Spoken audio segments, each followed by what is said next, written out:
중심축은 지금 현재 3천이다.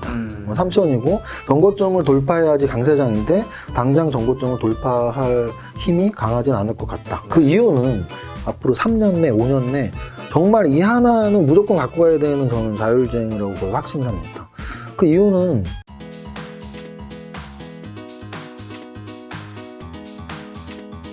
샘선님 굉장히 오랜만에 오셨어요. 매달 올 때에 비해서 이제 네. 지난달에 못 와서 거의 한 2달 만에 온 느낌이다. 야, 2달 만인데 굉장히 오랜만에 뵙는 것 같아요. 그렇죠. 이제 매달 보다 보니까 우리가 이제 뭐 자주 못 보던 사이에서 2달에 한 번 보면 굉장히 자주 보는 건데 그쵸. 매달 보다가 또 2달 만에 보니까 굉장히 또 오랜만에 보는 뭐 브로맨스가 형성됐다가 좀 요즘 깨지고 있습니다. 지금 겉에 스웨터가 레드인 거는 크리스마스인가요? 네, 오늘 사실 저는 이제 우리 김 작가님 TV 네. 구독자분들에게 약간 산타클로스의 마음으로 그래서 일부러 좀 빨간 레드로 옷 색깔을 선택한 건 네. 12월은 또 우리 다 이렇게 좀 기분 좋은 크리스마스가 있잖아요. 그쵸. 그래서 크리스마스 이제 뭐 한 열흘 앞두고 있으니까 제가 오늘 좀 주식 투자자 네. 경험과 제가 여태까지 쌓았던 노하우들 좀 선물로 드리려고 나왔습니다. 연말이라서 궁금한 건데 보통 12월에는 주식시장, 한국 주식장은 좋은 편이에요? 안 좋은 편이에요?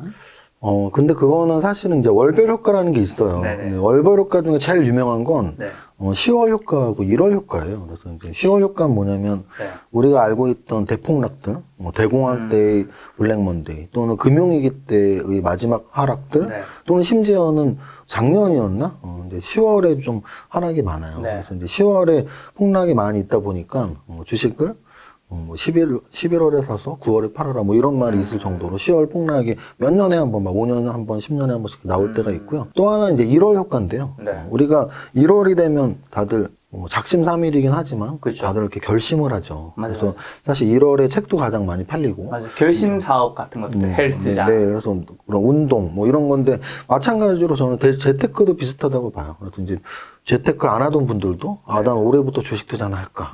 뭐 올해는 제대로 해야지.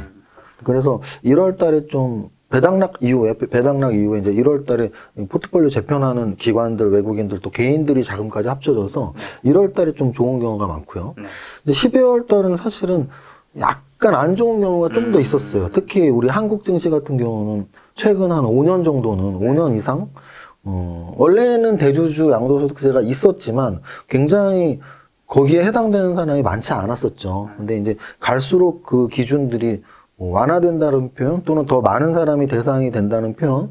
그래서 점점 대상자가 많아지면서 12월 달에는 야, 나 대주주 요건을 피하고 싶은데 이런 매물량이 나오면서 12월에는 연말로 갈수록 조금 안 좋은 경우가 있었는데 이 모든 것들은 월별 효과는 완벽한 데이터는 아니고요. 결국은 그 시장의 상황이 어땠냐에 따라서 달라지니까 뭐 12월은 좋다 나쁘다라고 천편일률적으로 말씀드릴 수는 없겠죠.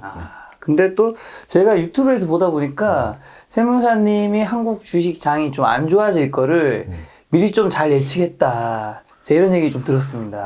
뭐 꼭 그런 건 아니고요. 왜냐면 지금 지금 아주 장이 안 좋냐라고 했을 때 사실 그렇게 안 좋은 건 아니에요. 무슨 뜻이냐면 그 시기는 지나간 건가요? 약간 지나갔죠. 네. 이제 저는 늘 좀 이렇게 길게 보는데 김 작가님 방송에도 제가 뭐 매달 나올 때마다 그런 질문을 늘 저한테 하셨던 것 같아요. 다음 달, 그러니까 제가 월말 올 초에 나왔으니까 그쵸. 뭐 이제 이번 달 또는 월말에 찍었으면 다음 달 예상 지수는 올라갈까요, 내려갈까요? 이런 질문을 되게 많이 하셨었는데요. 저는 이제 추세 분석가란 말이죠. 그래서 저는 이제 요때 매달 나왔었는데 요게 6월 달이죠. 6월 달 양선 나올 때까지도 8개월 연속 양선이네요. 계속 좋은 추세입니다. 이런 말씀을 드렸었고 이제 첫 음선 나왔던 게 7월 달인데요. 요때부터 이제 저는 8개월 양선에 음선 하나 나오면 음선이 또 나오겠죠. 사실 저는 그렇게 말씀을 드린 건 맞습니다. 맞아요. 그런데 이제 그렇게 따지면 지금 음선이 4개월 연속 나왔죠. 7, 8, 9, 10, 11, 5개월이 나왔네요. 그래서 조정을 5개월이나 받은 한국 증시가 12월 달에는 추가 하락하진 않고, 지금 아직은 기술적 반등인데요. 기술적 반등에 들어가 있는 모습입니다. 그래서 일봉으로 이렇게 길게 보면, 아까 말씀드렸지만 6월 말 3,300이 최고점이었고요.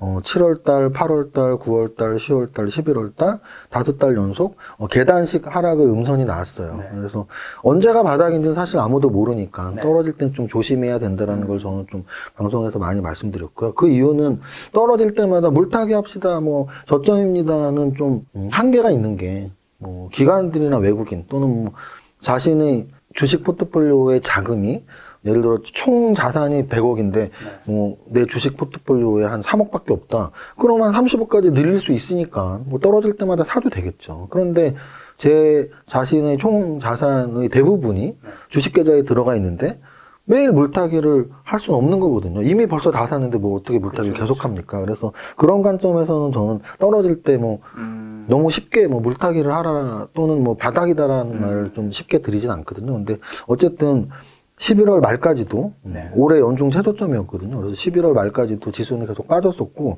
그나마 다행스럽게 지금 12월 한 보름 정도 됐는데 보름 정도 반등이 와서 약간은 다행스러운 구간까지는 진입했다. 하지만 그렇다고 해서 현재 3,000포인트로 딱 마감을 했는데 오늘자 기준으로 이 3,000포인트가 3,300까지 언제 갈지는 사실 아직 모르거든요. 특히나 중장기 이평선인 121선과 200일선이 지금 데드크로스가 난 상태고 이렇게 하락하고 있는 중이어서 이 반등이 뭐 3,100까지 갈 수 있을지 또는 3,000포인트에 있는 이 주수대가 다시 또 뭐 2,900 가깝게 갈지는 좀 더 연말장세까지 지켜봐야 될 것 같습니다.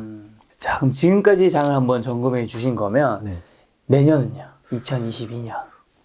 좀 길게 다시 한번 보여드리면요. 네. 이렇게 월봉을 본다면, 이번 12월 달은 좀 기술적 분석상은 자율 반등이라고 보통 하는데요. 워낙 많이 오랫동안, 6개월 동안 떨어졌으니까 반등이 나온 건데, 그럼 내년 장은 여기서 더 우상향을 할 것이냐, 또는 뭐 조정을 갈 것이냐, 하락을 갈 것이냐, 어쨌든 주식은 셋 중에 하나거든요. 근데 이제 만약에 상승으로 가려면 결국은 3,300을 돌파를 해야 돼요. 지금 하반기, 올해 하반기에 3,300을 돌파하려는 시도조차 한 5, 6개월 동안 있지 않았고요. 계속 조금씩 흘러내리는 추세라서, 내년 뭐 연초 또는 여름까지도 쉽게 정고점을 향해서 돌파 시도가 나올 것 같지는 않습니다. 뭐 옆으로까지는 모르더라도. 그러면 적어도 지금 6월부터 지금까지 한 6개월 정도 조정이 나왔고 내년 연초 또는 여름까지도 정고점 돌파를 못한다면 한 1년 이상 조정이거든요. 그럼 이제 상승장은 1차적인 마무리는 됐다는 얘기죠. 그래서 1차적으로 상승장이 마무리됐고 이제 조정장이니까 조정장에 맞는 포트폴리오 전략을 좀 세우시면 좋을 것 같고요. 그러면 이제 반대로 조정장이 아니고 하락장이면 뭐 어디까지 빠질 수 있냐. 근데 저는 뭐 만약에 하락장이라고 하더라도 뭐 2,500, 600은 저쪽 2017년의 고점이에요. 2017년의 고점이 거의 2,600이거든요.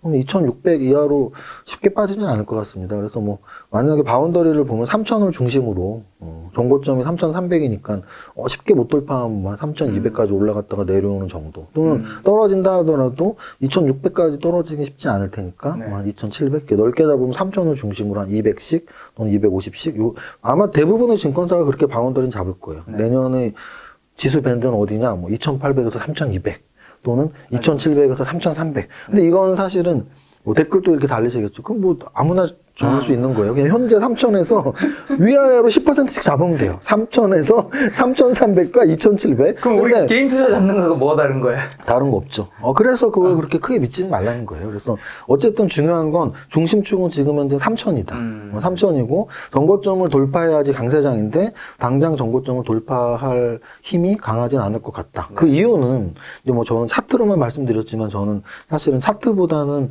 오히려 삼박자라는 걸 더 많이 말씀드리니까 지수도 종목과 똑같이 저희가 종목 선정을 할 때도 3박자로 하는데 지수 분석 경기도 사실 3박자로 할 수 있어요. 지금은 차트로 말씀드렸잖아. 그럼 이제 재료 가치로 말씀을 드리면 지금 현재 재료는 사실 호재냐 악재냐에서 약간 악재가 좀 더 기운이 센. 왜냐하면 미국의 테이퍼링 플러스 이제 내년에는 이제 금리 인상의 확률이 훨씬 커졌거든요. 거의 뭐 100% 금리 인상 하겠죠. 몇 번 하냐의 문제죠. 2번 하냐, 3번 하냐 뭐 이런 문제고 우리나라는 이미 선제적으로 금리 인상을 했고요. 그래서 결국은 금리 인상이 주식 시장에 미치는 영향은 거의 절대적이에요. 그래서 주식이 오르고 내리는 건 두 가지의 영향을 받는다고 보시면 돼요. 기업 자체의 실적 그리고 유동성. 근데 그 유동성은 90% 이상은 금리 때문이거든요. 그래서 금리가 올라가면 유동성은 줄어드는 거니까. 그럼 그 줄어든 유동성에서도 경기가 좋아지고 종목들이 좋아지려면 이제 실적이 그 이상을 능가해야 돼요. 그래서 금리 인상에 의한 유동성의 축소와 기업의 실적의 증가가 누가 이기느냐의 게임인데 기업 실적이 사실은 계속 좋아졌죠. 왜냐면은 코로나인데도 네. 특별히 그 소비주들을 제외하고는 특히 시가총액이 조금 큰 반도체 또는 뭐 이런 4차 산업 관련주들 뭐 이런 종목들의 실적은 계속 좋아졌었죠. 그래서 그게 내년에도 이어질지. 그래서 결국은 세 가지. 내년에도 기업 실적이 계속 좋은 결과가 나올지. 그리고 금리 인상은 어느 정도 수준까지 갈지. 요게 이제 뭐 내년에 충돌한다고 저는 보고 있습니다. 그럼 지금 주요 5대 섹터가 있잖아요. 뭐 시가총액 그 1위부터 10위까지 코스피. 네. 거기까지 보면 딱 반도체, 인터넷, 바이오, 뭐 2차전지, 자동차 볼 수 있는데 네. 삼성전자나 SK하이닉스 반도체 쪽은 어떻게 좀 보시나요? 네, 일단 제가 한 달에 한 번씩 올 때 시가총액을 자주 봤으니까 맞아요. 오늘도 또 다시 보여드리면 일단 삼성전자와 SK하이닉스는 최근 네. 12월의 반등장에서 지수보다 더 강한 모습을 보이고 있는 대표적인 대형주예요. 그래서 제가 한 2달 전까지 나올 때 매달 나왔을 때 와 삼성전자하고 SK하이닉스 진짜 힘없네요라는 말씀 많이 드렸는데 맞아요. 최근 한 달 지수가 2,820까지 떨어졌다가 지금 3점 반등하는 이 시기에 가장 그래도 지수를 버티게 했던 또는 오르게 했던 두 종목을 꼽으라면 삼성전자와 SK하이닉스가 있고요. 삼성전자 같은 경우는 지금 7만 전자라는 그러니까 5욕을 이렇게 쓰고 있었다면 지금 그래도 7만 원대 중반, 그래도 7만 원대 중반까지 이렇게 올라와 있는 상태입니다. 그래서 조금 더 길게 봐도 일단 좀 바닥을 다진 건 확실히 차트상으로도 보이고요. 또 하나는 뭐 반도체가 과연 성장중이 아니냐에서 여전히 이제 비메모리 반도체의 성장성을 부인할 수 없기 때문에 4차 산업혁명에는 메모리뿐 아니라 비메모리 반도체의 성장성은 너무나 당연한 거기 때문에 그런 관점에서 삼성전자 그리고 SK하이닉스의 최근 반등은 반도체 산업 자체의 성장성과 수익성 이 두 마리 토끼를 다 잡을 수 있는 산업이라는 걸 보여주는 것이고요.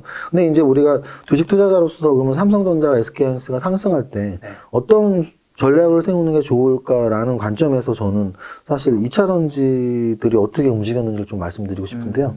2차 전지에서 LG화학하고 삼성 SDI하고 SK이노베이션 이게 이제 3대 배터리 완성품 회사란 말이죠. 근데 이제 제가 예전에 여름, 가을 이렇게 나올 때 지금 지수는 좀 묶여 있으니까 지수 관련 대형주보다는 그 아랫단에 있는 애들을 공략하는 게 낫다라는 말씀을 많이 드렸거든요. 근데 지금 보시면 LG화학을 만약에 여름에 뭐 한 7월 또는 가을에 샀으면 오히려 손해가 났죠. 또는 삼성 SDI를 이렇게 여름 또는 가을에 샀어도 역시 손해가 났겠죠. 또는 SK이노베이션을 언제 샀더라도 손해가 났겠죠. 근데 반대로 예를 이렇게 들어드리는데 지금 코스닥의 에코프로비엠을 여름 어딘가에서 샀다면 이익이 많이 났겠죠. 또는 LNF를 어딘가에서 샀다면 이익이 많이 났겠죠. 또는 첨보를 어딘가에서 샀다면 무조건 이익이 났다는 얘기죠. 근데 이 얘기는 저는 계속 말씀을 드렸어요. 지수 관련 대형주가 묶여 있을 땐 그 아랫단에 있는 시가총액을 공략하는 게 훨씬 우월한 전략이라는 말씀을 많이 드렸거든요. 그런 관점에서 본다면 지금 SK하이닉스와 삼성전자가 지수 관련 대형주 중에서 좀 좋은 움직임을 보이고 있다. 손치더라도 그들의 종목을 직접 공략하는 것보단 반도체 소부장 종목 중에서 삼박자가 맞는 즉 좀 영업이익률도 한 20% 이상 또는 매출의 성장률이 있고 유보율도 좋고 그리고 또 차트상으로도 좀 이렇게 탄탄하게 버티고 있는 종목들 뭐 이런 종목을 찾아보시는 게 저는 더 좋은 수익률 추구에 맞는 전략이라고 보고 있습니다. 이렇게 뭔가 어렵지 않게 설명하시니까 그런 종목들을 담아서 수익을 내는 게 좀 있었던 거겠죠? 왜냐면은 우리의 전략을 제가 이제 이렇게 말씀드리는 게 제가 이제 강연회나 뭐 저도 유튜브 채널을 운영하니까 그러니까요. 6개월 동안 18만에서 멈춰 있는데. 아직 20만 안 넘었어요?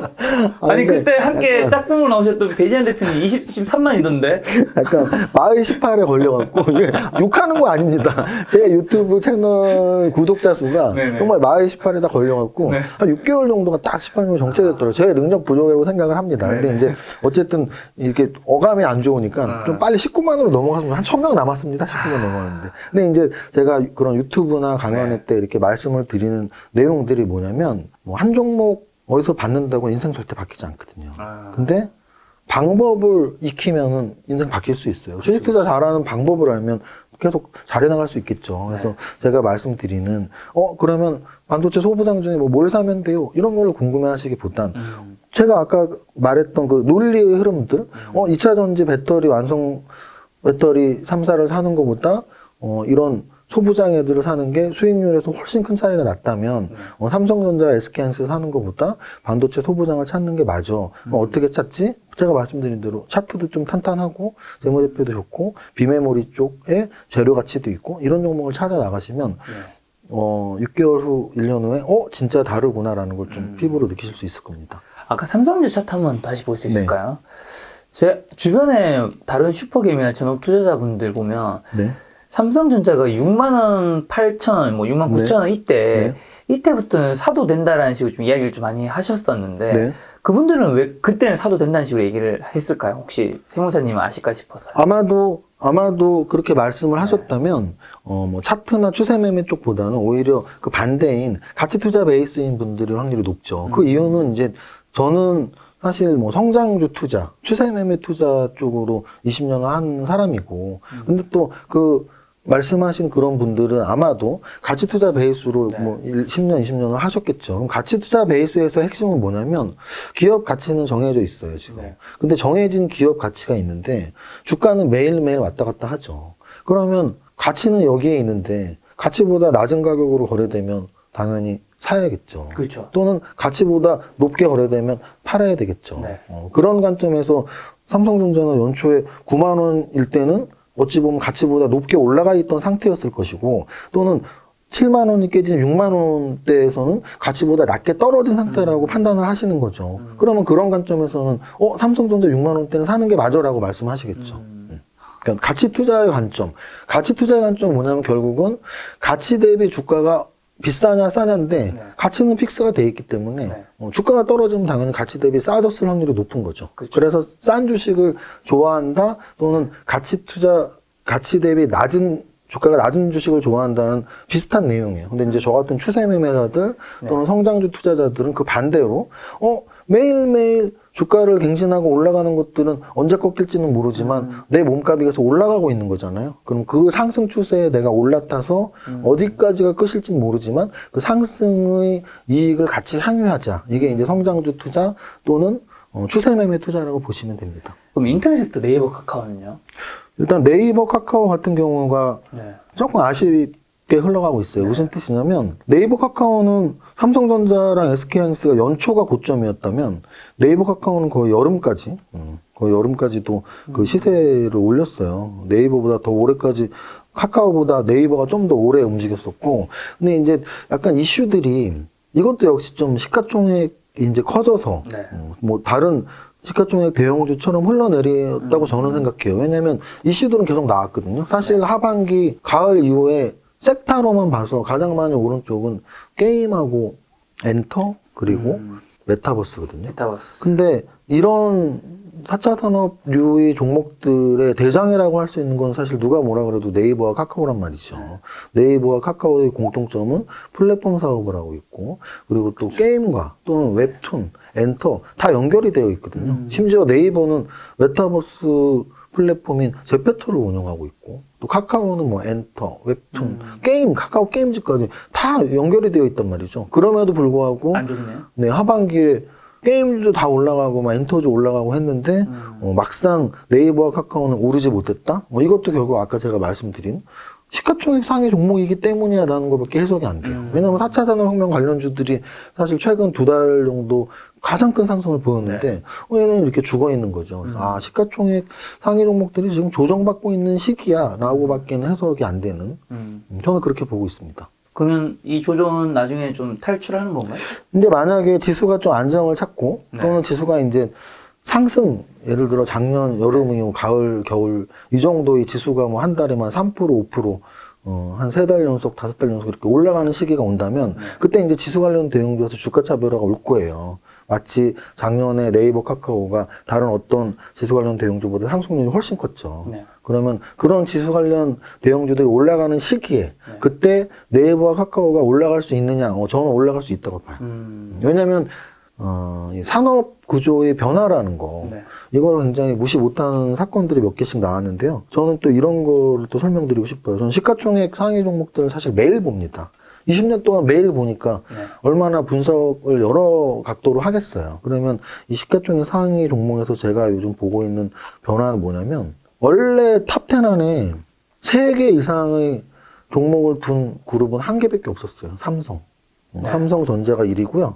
삼성바이오로직스가 4위고 삼성 SDI가 7위입니다. 네. 삼성전자는 우리나라 최고의 산업인 반도체, 삼성바이오로직스는 우리나라 최근 10년 동안 가장 발전을 많이 한 바이오 산업, 그리고 삼성 SDI는 최근 5년 동안 가장 큰 발전을 하고 있는 배터리 업체. 이 세 개를 삼성이 다 잡고 있는 거죠, 지금. 네. 그러니까 시가총액 탑10 안에 3개가 있는 거예요. 네. 삼성 말고는 한두 개씩밖에 없어요. 맞아요. SK그룹, SK하이닉스 하나밖에 없습니다. 네. LG화학 하나밖에 없어요, LG그룹은. 네. 현대차 2개 있어요, 현대차하고 기아. 그런데 카카오를 보시면 카카오가 5위예요. 카카오뱅크가 10위입니다. 10위 안에 2개밖에 없지만 12위에 카카오페이가 있어요. 그럼 10위까지 3개 이상 뭐가 있냐 보면 삼성전자하고 카카오밖에 없고 2개 있는 회사도 현대차 그룹주밖에 없어요. 네. 그럼 이게 이 카카오 그룹의 이 성장성, 시가총액이 커진 거를 우리가 어떻게 해석할 수 있니? 이게 뭐 다 거품이니? 저는 그렇게 보진 않거든요. 그럼 결국은 산업 구조의 개편들, 그래서 성장성이 있는 산업들이 시가총액이 계속 커지고 네. 성장성이 낮은 산업들이 시가총액이 계속 낮아지고 있는. 그래서 실제 한 25년 전 제가 주식 처음 할 때 시가총액 1위는 한국전력이었어요. 시가총액 그 당시에 뭐 한국전력, 뭐 포스코, 네. 그때는 포항제철이었죠. 그런 애들, 뭐 국민은행 이런 애들이 시가총액 1, 2, 3이었어요. 근데 이제 삼성전자가 1등이 되는 그 시점부터 저는 이제 반도체 산업, 그리고 나서 이제 현대차, 자동차 산업 이쪽이 들어왔다고 보는데 네. 그 이후에 가장 큰 시가총액의 변화가 요즘입니다. 카카오, 카카오뱅크, 카카오페이 이 세 종목이 지금 10위 안에 들어와 있다는 건 갈수록 이 산업 구조가 우리가 생각하는 것보다 훨씬 빨리 바뀌고 있고 더 바뀔 것이다라는 말씀을 드리는 거죠. 이거는 요 밑에 다 연결시킬 수 있어요. 게임주 크래프트가 지금 14위거든요. NC소프트도 14위까지 올라온 적이 별로 없었어요. 네. NC소프트도 뭐 20위, 뭐 15위까지 올라왔었는데 크래프트는 지금 14위까지 올라와 있고요. 게임주. 더 놀라운 건 사실 하이브죠. 엔터주가 지금 14조예요. 기존 엔터주 기획 3사들은 한 1조 왔다 갔다 했었거든요. YG, JYP, SM 1조 왔다 갔다 하다가 요즘에 이제 하이브 상장 이후에 엔터주가 다 몸값이 올라가면서 한 2조 정도 됐는데 하이브는 지금 상장되고 역사적 신고가 계속 뚫어주면서 13조까지 올라왔다고요. 이런 거를 우리는 좀 받아들이셔야 돼요. 그러니까 어떤 분들은 아직도 뭐 그냥 은행주 사면 안 망하잖아. 뭐 조선주 언젠간 바닥치고 올라가겠지. 뭐 철강주 언젠간 바닥치고 올라가겠지. 이렇게 투자하셔도 됩니다. 하지만 이 산업 패러다임이 계속 바뀌고 있다는 걸 좀 적극적으로 따라가시는 분들이라면 와 게임, 엔터 또는 4차 산업혁명 이런 것들이 시가총액이 계속 커지고 있다는 걸 사실은 간과해서는 안 되죠. 근데 BTS가 진짜 대단한가 봐요. 사실 하이브의 저 주가를 가장 설명을 잘해줄 수 있는 BTS 말고는 없잖아요. BTS 하나만으로 보기엔 좀 그렇고요. 네. 이거 역시 이제 플랫폼 사업이라고 보시면 돼요. 그래서 이제 하이브도 결국은 메타버스 관련주로 포함이 되어 있거든요. 실제 메타버스 ETF가 각 증권사마다 다 나왔는데 거기에 하이브가 대부분 포함되어 있어요. 그래서 포함되어 있는 이유는 메타버스 관련주이기 때문이고요. 메타버스 플랫폼이 있기 때문이고 이거는 최근에 상장된 디어유를 보시면 좋아요. 디어유 같은 경우에 이제 시가총액이 지금 거의 2조 가깝게 됐는데 코스닥 쪽이죠. 여기 있죠. 1조 8천억에 1조 8천억. 네. 그럼 시가총액 디어유가 1조 8천억이면 오늘 아주 재미있는 현상이 오늘 나왔네요. SM의 시가총액을 추월을 했어요. 그러면 디어유 주주가 SM하고 JYP인데 그들의 시가총액을 디어유가 넘어버린 거죠. 디어유도 역시 플랫폼 회사거든요. 엔터 플랫폼 회사. 그래서 결국은 우리가 카카오 네이버의 시가총액이 컸던 게 플랫폼 사업을 하고 있기 때문인데 하이브도 BTS가 있는 엔터사이지만 플랫폼, 연예 플랫폼을 이제 하고 있는 회사라고 인식을 하시면 될 것 같고, 마찬가지로 SM과 JYP가 주주가 돼서, 상장한 디어유 역시도 엔터 플랫폼 회사인 거죠. 그래서 플랫폼의 가치가 커진다라는 걸 이런 여러 가지 또는 아프리카 TV 사실 우리 뭐 유튜브 한국판이 아프리카 TV잖아요. 그쵸. 이 아프리카 TV 보면 뭐 사회적으로 사실 무리가 있을 때가 많이 있죠. 뭐 아프리카 BJ들이 어떤 여러 가지 불법 이런 것들이 뉴스에 나올 때마다 그러면 약간 좀 부정적으로 보시는 분들 저런 회사 뭐 하는 회사야 뭐 근데 막상 주식시장에서는 이런 거거든요. 이게 플랫폼 회사의 대단함이에요. 한국판 유튜브라고 하는 아프리카 TV가 작년 코로나 저점에 4만 원이었는데 지금 한 20만 원 이상까지 5배가 올라왔고요. 시가총액은 얘가 원래 한 3, 4천억짜리였는데요. 2조가 넘었어요. 그래서 4차 산업혁명, 플랫폼, 성장성 이런 것들을 시가총액을 변화해서 많이 알 수 있다라고 강조를 드리는 겁니다. 산업이 굉장히 많이 바뀌고 있네요. 그렇죠. 아무래도 저는 좀 이따가 또 뭐 제가 네. 좋아하는 이런 업종들을 말씀드릴 텐데 네. 이 시대가 생각보다 더 빨리 변화하고 있다는 걸 느끼는 게 2차 전지 전기차들이 굉장히 빠른 속도로 일단 네. 우리 생활 속에 침투를 했고 또는 오늘이죠. 오늘 13일 월요일 날 기준으로 삼성전자가 로봇 사업 진출한다는 걸 굉장히 크게 공표를 했고, 그래서 로봇 관련주들이 오늘 상한가를 비롯해서 뭐 20%, 15%씩 오른 종목이 굉장히 많거든요. 네. 그러면 삼성전자가 로봇 산업에 진출한다는 게 진짜 큰 거니? 저는 굉장히 크다고 보죠. 왜? 삼성전자가 아까 말씀드렸지만 반도체에 진출해서 시가총액 1위를 일궈냈죠. 네. 제약바이오에 진출해서 삼성바이오로직스 우리나라 전체 종목의 시가총액 4위를 만들어냈죠.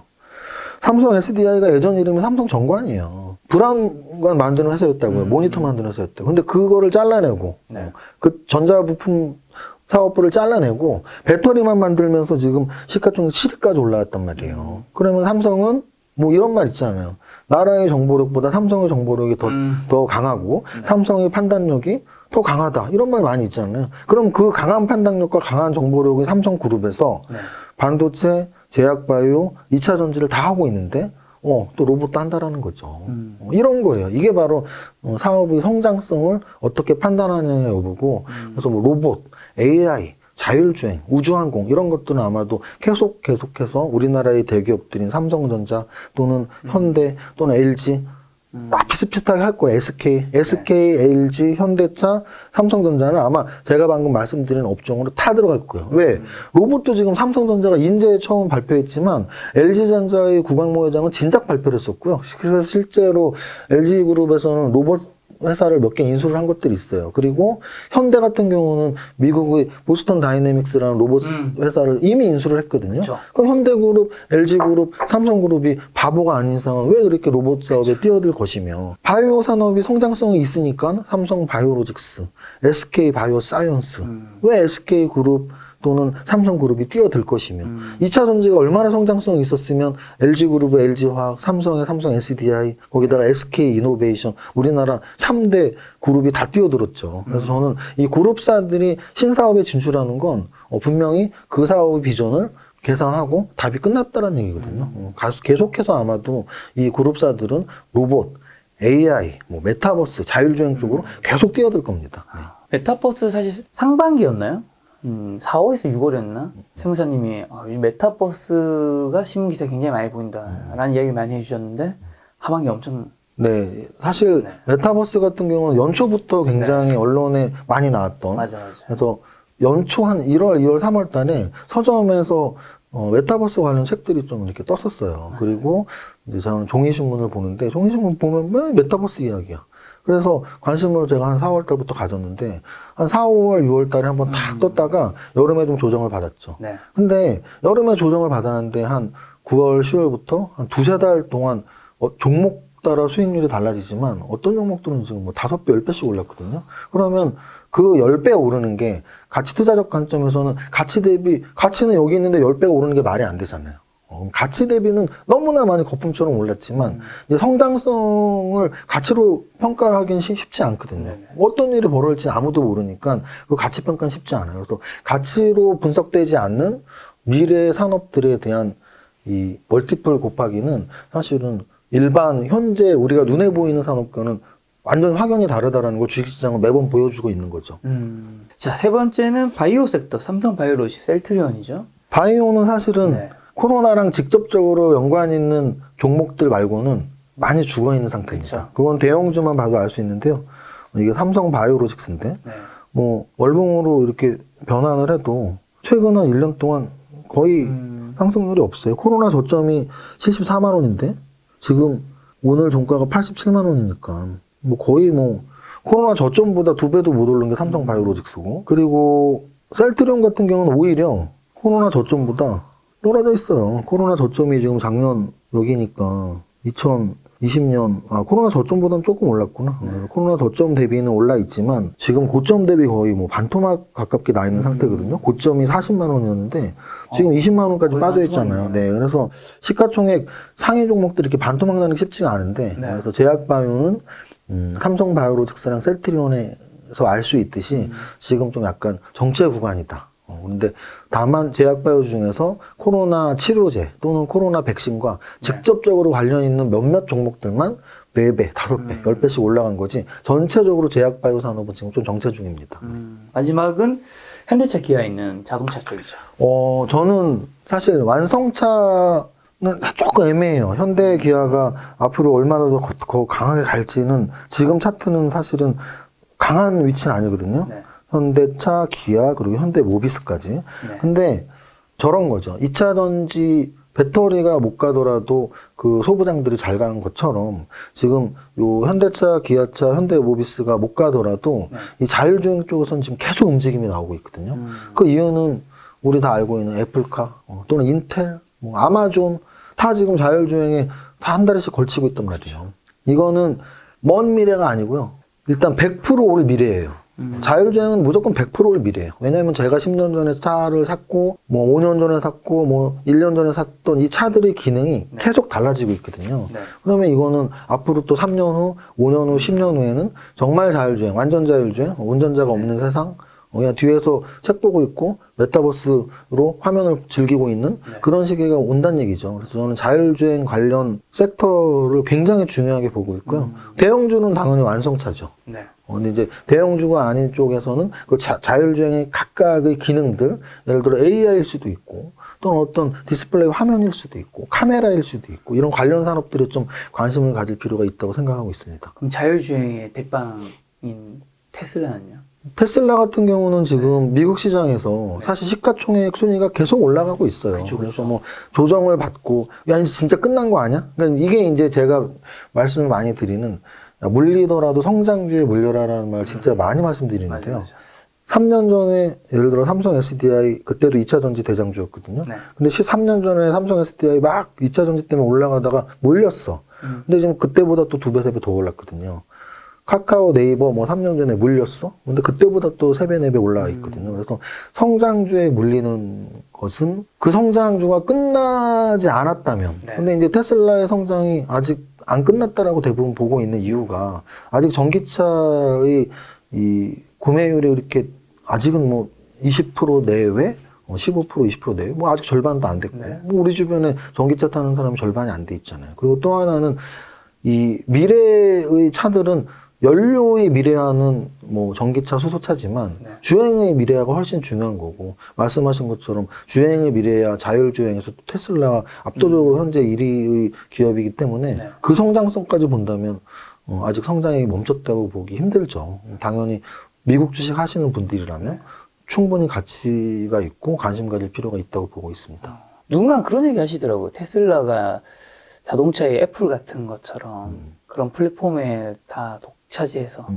굉장히 높아질 수 있을 것이라고는 긍정적인 전망을 세무사님은 어느 정도까지 공감하세요? 그러니까 이제 굉장히 높아질 수 있다라는 거에서 저는 계속 말씀드리지만 시가총액으로 말씀을 드려요. 네. 근데 이제 테슬라의 시가총액은 사실 뭐 해가 다르게 계속 올라오고 있는 상태고요. 네. 그러면 예를 들어 우리나라에서 압도적으로 지금 삼성전자가 시가총액 1위죠. 네. 근데 그럼 현대차랑 기아차도 이제 뭐 자율주행도 되고 우리 전기차도 되고 하니까 시가총액이 훨씬 커져야 되는데 그 한계라는 게 분명히 있거든요. 그래서 테슬라가 현재 1위인 애플을 이겨낼지 또는 애플이 애플카를 만들지 뭐 그거는 사실 미래는 알 수 없는 거죠. 근데 네. 굉장히 오를 것이다라는 거에는 분명히 시가총액이 굉장히 오를 것이다라는 표현인데 현재도 굉장히 많이 올라와 있는 상태이기 때문에 거기서 얼마나 더 오를지는 가늠할 수 없고요. 그래서 저는 이제 여기서 또 이런 매매 팁, 투자 팁을 말씀드린다면 우리는 다 텐베거 종목을 잡기 위해서 노력을 해요. 근데 이제 움직이지 않은 상태에서 텐베거면 10배죠. 5배가 오른 종목을 내가 사면 텐베거면 2배밖에 못 벌죠. 네. 근데 10배가 오른 종목을 사면 이 종목이 10배가 올라야지 제가 텐베거를 먹는 건데 그쵸. 10배가 오른 종목이 10배가 오르려면 100배거든요. 제가 주식을 20년 하면서 100배, 1000배 뭐 이렇게 올라가는 종목은 평생 한 번 정도 봤습니다. 한두 번. 아, 뭐였어요? 한두 번. 기억나세요? 예전에 새로운 기술 이런 것들이 굉장히 단기간에 100배 갔죠. 네네. 테슬라도 마찬가지고요. 네. 테슬라도 100배, 1000배 간 종목이죠. 근데 이제 거기서 또 100배, 1000배를 가느냐의 문제인 거죠. 그래서 네. 과연 그렇다면 아직 안 오른 종목에서 좀 찾아서 1000배원을 찾는 게 더 수월한 전략일 수도 있다는 말씀을 드리는 거죠. 알겠습니다. 오늘 세무사님 뭐 준비해 주신 자료가 있다고. 네, 최근에 이제 제가 네. 강연회를 위해서 만든 자료인데요. 이렇게 보시면 제가 이제 원래 뭐 성장주에 투자라는 강의를 매달 해요. 네. 근데 이제 그때 조금씩 제가 생각하는 이론적인 내용들을 이렇게 첨부를 하는데요. 가장 최근에 강의했던 자료입니다. 그래서 이 자료가 딱 5단계로 나누어져 있어요. 네. 제가 최근 몇 달 동안 좀 일주일에 한두 분씩 이렇게 상담을 하거든요. 한두 분요? 그러니까 한두 분 정도? 주식 투자자들을 상담한다. 그룹이 아니고요. 그러니까 개인 1대1 상담. 컨설팅 같은 건가요? 네, 왜냐면 이제 우리 회사에 이제 전화가 오셔서 이렇게 난 상담 받고 싶어요 하면 뭐 많은 시간을 할애하진 못하지만 이렇게 우리 회사 연구원분들이 상담하지 않고 제가 직접 한두 번 할 때가 있는데 일반 투자자들하고 대화를 하다 보면 네. 대부분이 비슷해요. 대부분이. 그냥 종목 선정하는 방법도 일단 모르고 네. 종목 선정 방법을 모르니까 언제 사서 언제 팔아야 되는지도 모르고 아무것도 모르시는 거죠, 다. 근데 이제 저는 좀 더 확대를 시킨 거죠, 오히려. 네. 종목 선정만 잘하고 언제 사는지 언제 파는지를 잘한다고 해서 주식에서 퍼펙트하게 수익이 나는 건 아니거든요. 여러분들이 조금씩 느끼는 거예요. 나는 처음에는 종목 선정 못했는데 요즘 좀 하는데 해도 안 돼요. 매수 타이밍 잡으려고 했는데도 안 돼요. 네. 근데 그 안 되는 이유가 과연 종목 선정과 매매 타이밍 두 가지 때문인지 아니면 좀 더 다른 것들까지 알아야 되는지. 근데 이제 저는 그 단계를 이렇게 5단계로 좀 말씀을 드리고 싶어서 정리를 했고요. 네. 첫 번째는 장세 판단, 두 번째는 업종 분석, 세 번째는 종목 선정, 네 번째는 종목 매매, 그리고 마지막이 그 한 종목 한 종목이 모여서 포트폴리오인데요. 저는 이 마지막 단계인 포트폴리오가 잘 돼 있는 분들을 본 적이 없어요. 굉장히 아쉽더라고요. 그래서 오늘 좀 간단하게 한번 설명을 드려보고 싶습니다. 먼저 첫 번째로 장세 판단은 우리가 보통 탑다운에서 제일 상위에 있는 거예요. 그래서 장세 판단의 핵심은 지금 경기가 어떻게 돼가고 있니? 네. 그러면 보통 분들이 그렇게 말씀하세요. 그걸 어떻게 예상할 수 있어? 아니, 그럼 뭐, 어느 기업의 주가가 올라갈지 내려갈지 맞추는 것도 예상인데요. 그리고 또 하나는 경제학에서는 경기 변동 또는 경기 성장, 이런 게 굉장히 중요한 학문이에요. 그리고 또 하나는 우리가 미국 증시에서 FOMC에서 금리를 오르네 내리네를 밤새 촉각을 두고서 보는 이유가 또 이번 주에도 목요일에 있다고 하는데 뭐 매파가 우세하냐 이거 비둘기파가 우세하냐도 뭐 맨날 이렇게 이야기를 하고 해외 뉴스를 보는 이유가 금리 판단이 종목 하나에 뭐가 중요해요? 결국은 전체 대세 판단 또는 경기 판단에 금리가 영향을 미치는 거거든요. 그래서 우리나라 같은 또 달러 발행국이 아니라면 심지어는 환율까지도. 그래서 우리나라 같은 경우 금리, 환율 또는 뭐 수출입 동향들 이런 것들은 하나하나의 개별 종목이 아닌 전체 장세 판단에 도움이 되는 거죠.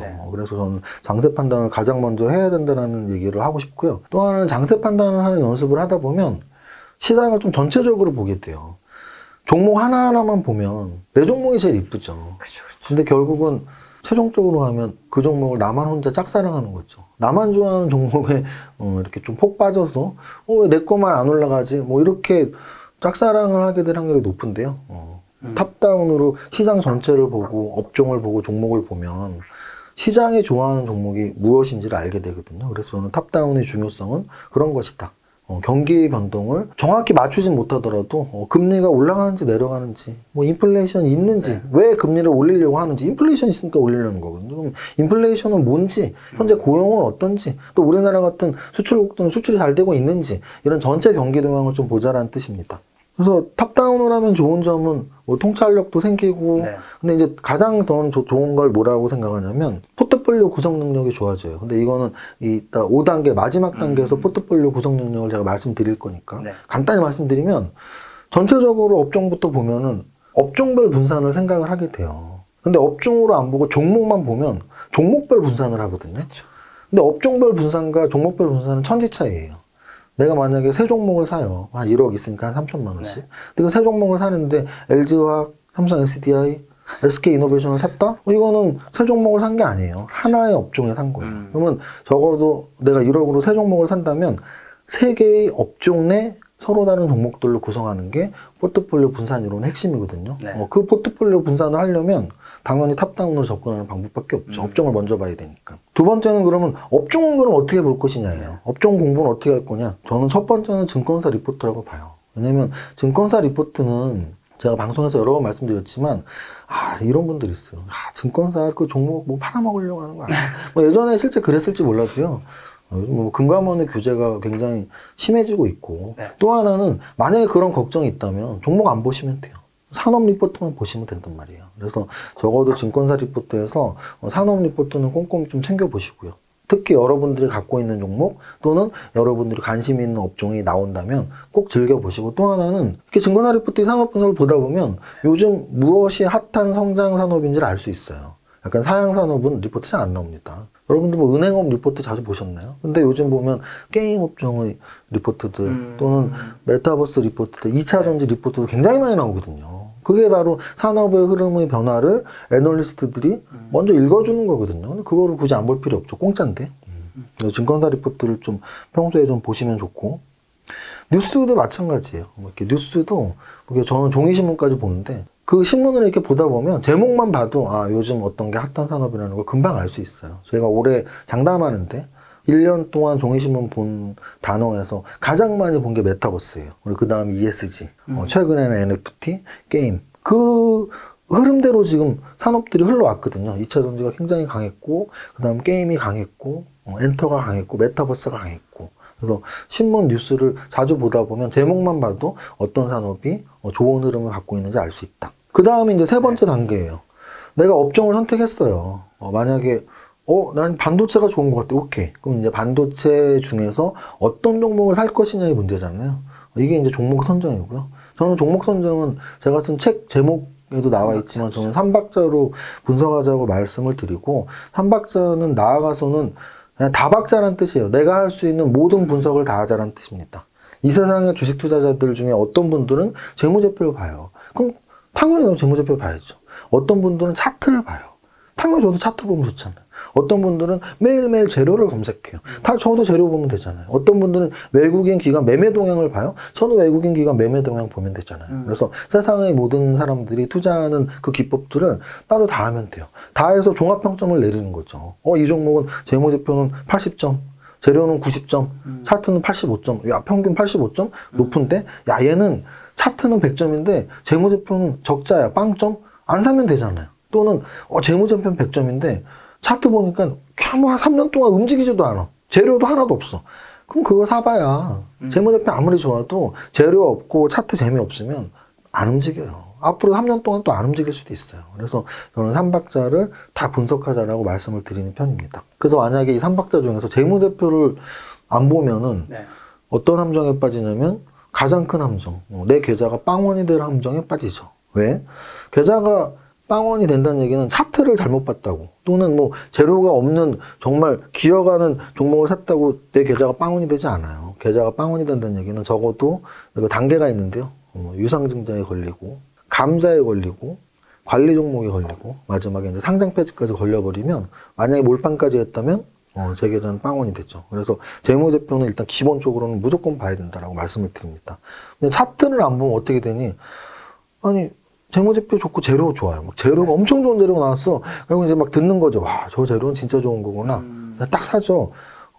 10,000원에서 100,000원 올라간 다음에 사는 거죠. 아까 말씀드린 10배고가 이미 됐는데 거기서 또 2배가 올라가면 얘는 20배고가 되는 거고요. 거기서 5배가 올라가면 50배고가 돼요. 그렇게 올라가기 쉽지 않다니까요. 그러면 적어도 차트를 보면서 얘 굉장히 많이 올랐네? 또는 아직 오르지도 않았는데 재료도 좋고 다 좋아? 이렇게 차트를 보면 현재의 주가의 위치를 알 수 있거든요. 그래서 차트를 보면서 현재의 주가의 위치, 너무나 재미없는 종목인지 또는 막 10배, 20배 올랐는지 아니면 제가 좋아하는 확률적 접근에서 저는 대량 거래 음선 나오는 종목은 거의 매도 타이밍이라고 보거든요. 단기 급등주들 중에. 근데 이걸 아시는 분들은 거기서 안 살 거예요. 단기 급등했는데 대량 거래 음선으로 뻗어버리면. 근데 이런 차트를 모르면 좋다고 사시는 거죠. 이거 상한가에서 보합까지 많이 밀렸네. 내일부터 반등 주는 거 아니야? 그러다가 이제 꼭지에서 물려서 거의 몇 년 동안 그 고점을 돌파 못하는 종목을 갖고 있게 되는 거죠. 그래서 차트를 좀 보시면 그런 급등주들 또는 재미없는 횡보주들을 안 살 확률이 높다. 그럼 이제 재료 분석을 안 하면 어떻게 되냐? 재료 분석 안 하면 아까 말씀드렸지만 나 혼자 좋아하는 종목을 사게 되는 거예요. 시장이 좋아하는 종목이 재료가 많은 종목이거든요. 근데 재료가 없는 종목은 내가 산 이유가 있을 거 아니에요. 근데 그 이유를 시장은 모른단 말이죠. 나 혼자 좋아하게 되는 거죠. 나 혼자 짝사랑을 해서 샀는데 1년, 2년, 3년 동안 흘러내리기만 하고 오르지도 않고. 그래서 이 세 가지 재무제표 차트, 재료를 모두 다 분석하고 투자하는 게 제가 이제 종목 선정을 하는 방법입니다. 그 손님들이 오시면 이거를 다 해주시는 건가요? 이거를 한다기보단 네. 지금 제가 하는 것들을 잘 모르세요. 아, 그렇죠. 일단 탑다운으로 하시는 분들이 별로 없고요. 네.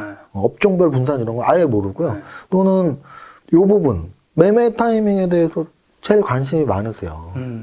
종목 선정보다도 매매 타이밍에 관심이 더 많은 게 저는 이해가 안 가요. 근데 아마도 종목 선정을 직접 안 하시기 때문에 누가 종목 종목 선정을 직접 하신다면 매매 타이밍보다 종목 선정 방법이 훨씬 중요한 거거든요. 네. 근데 이제 종목 선정을 직접 안 하시면 종목은 벌써 받아 있는 상태잖아. 그러니까 이제 그 다음에 내가 하는 일은 매수하고 매도하는 거니까 네. 매수 매도 타이밍이 궁금하실 수밖에 없죠. 근데 이제 저는 그런 말씀을 드려요.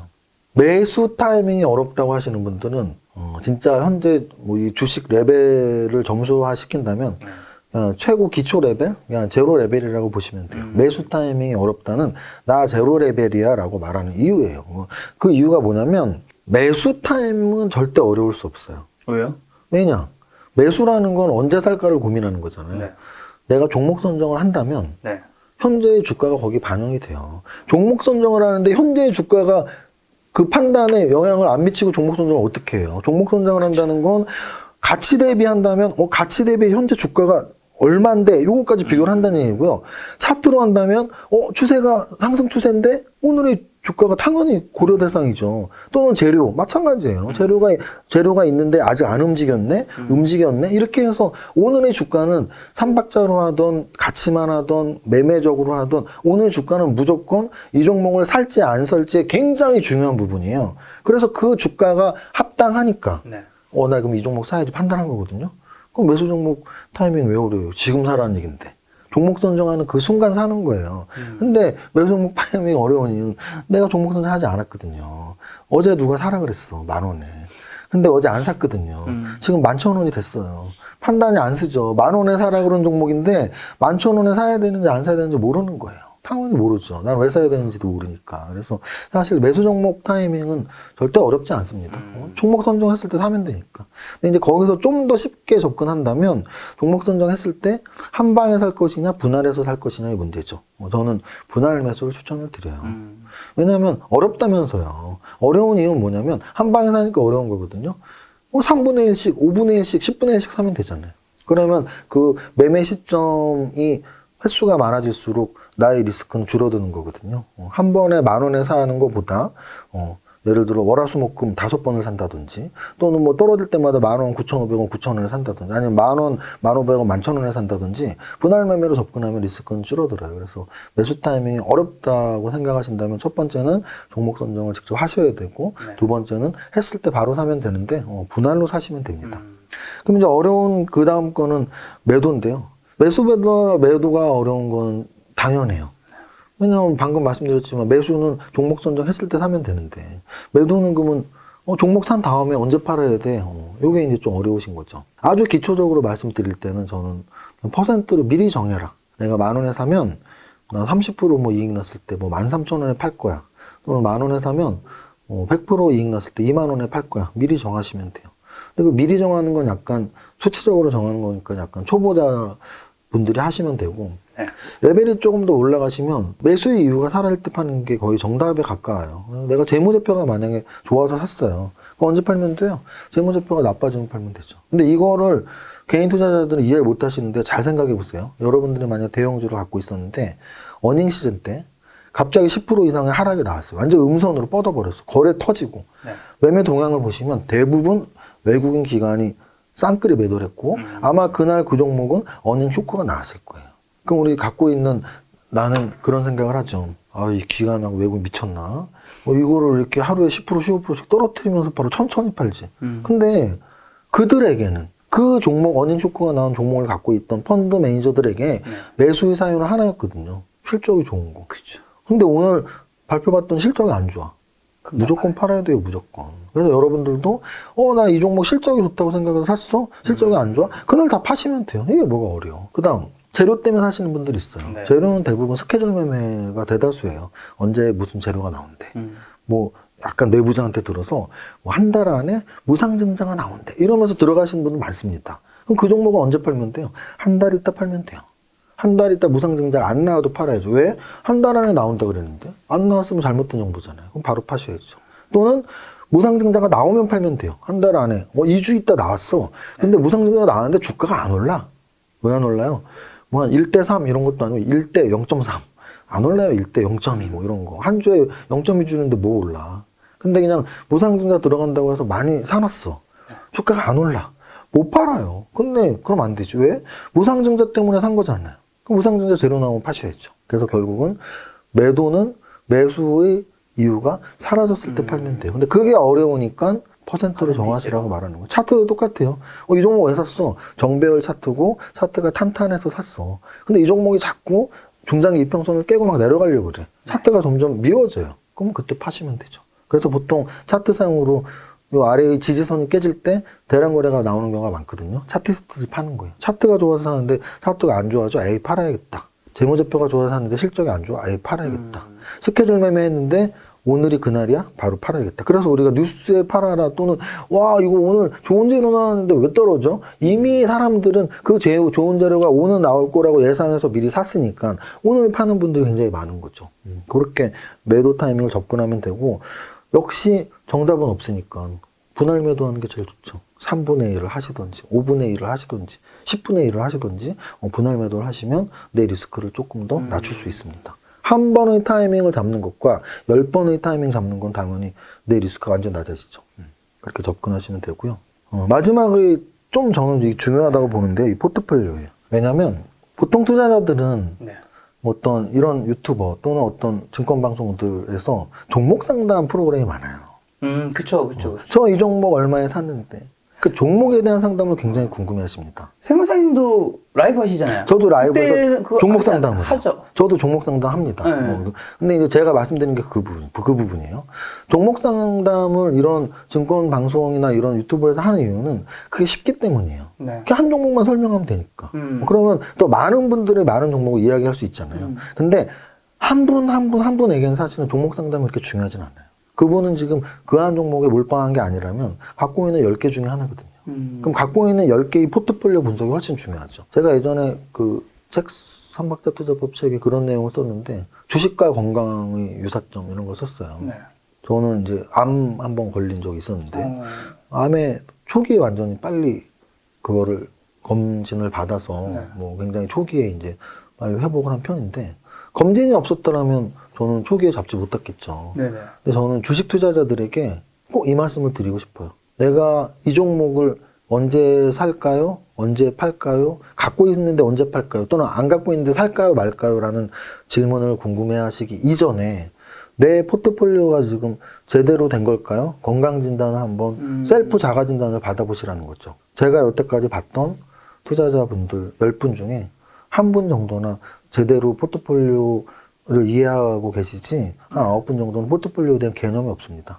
왜냐하면 주식을 그렇게 배운 적이 없으니까. 배운 적이 절대 없어요. 포트폴리오라는 말조차 모르죠.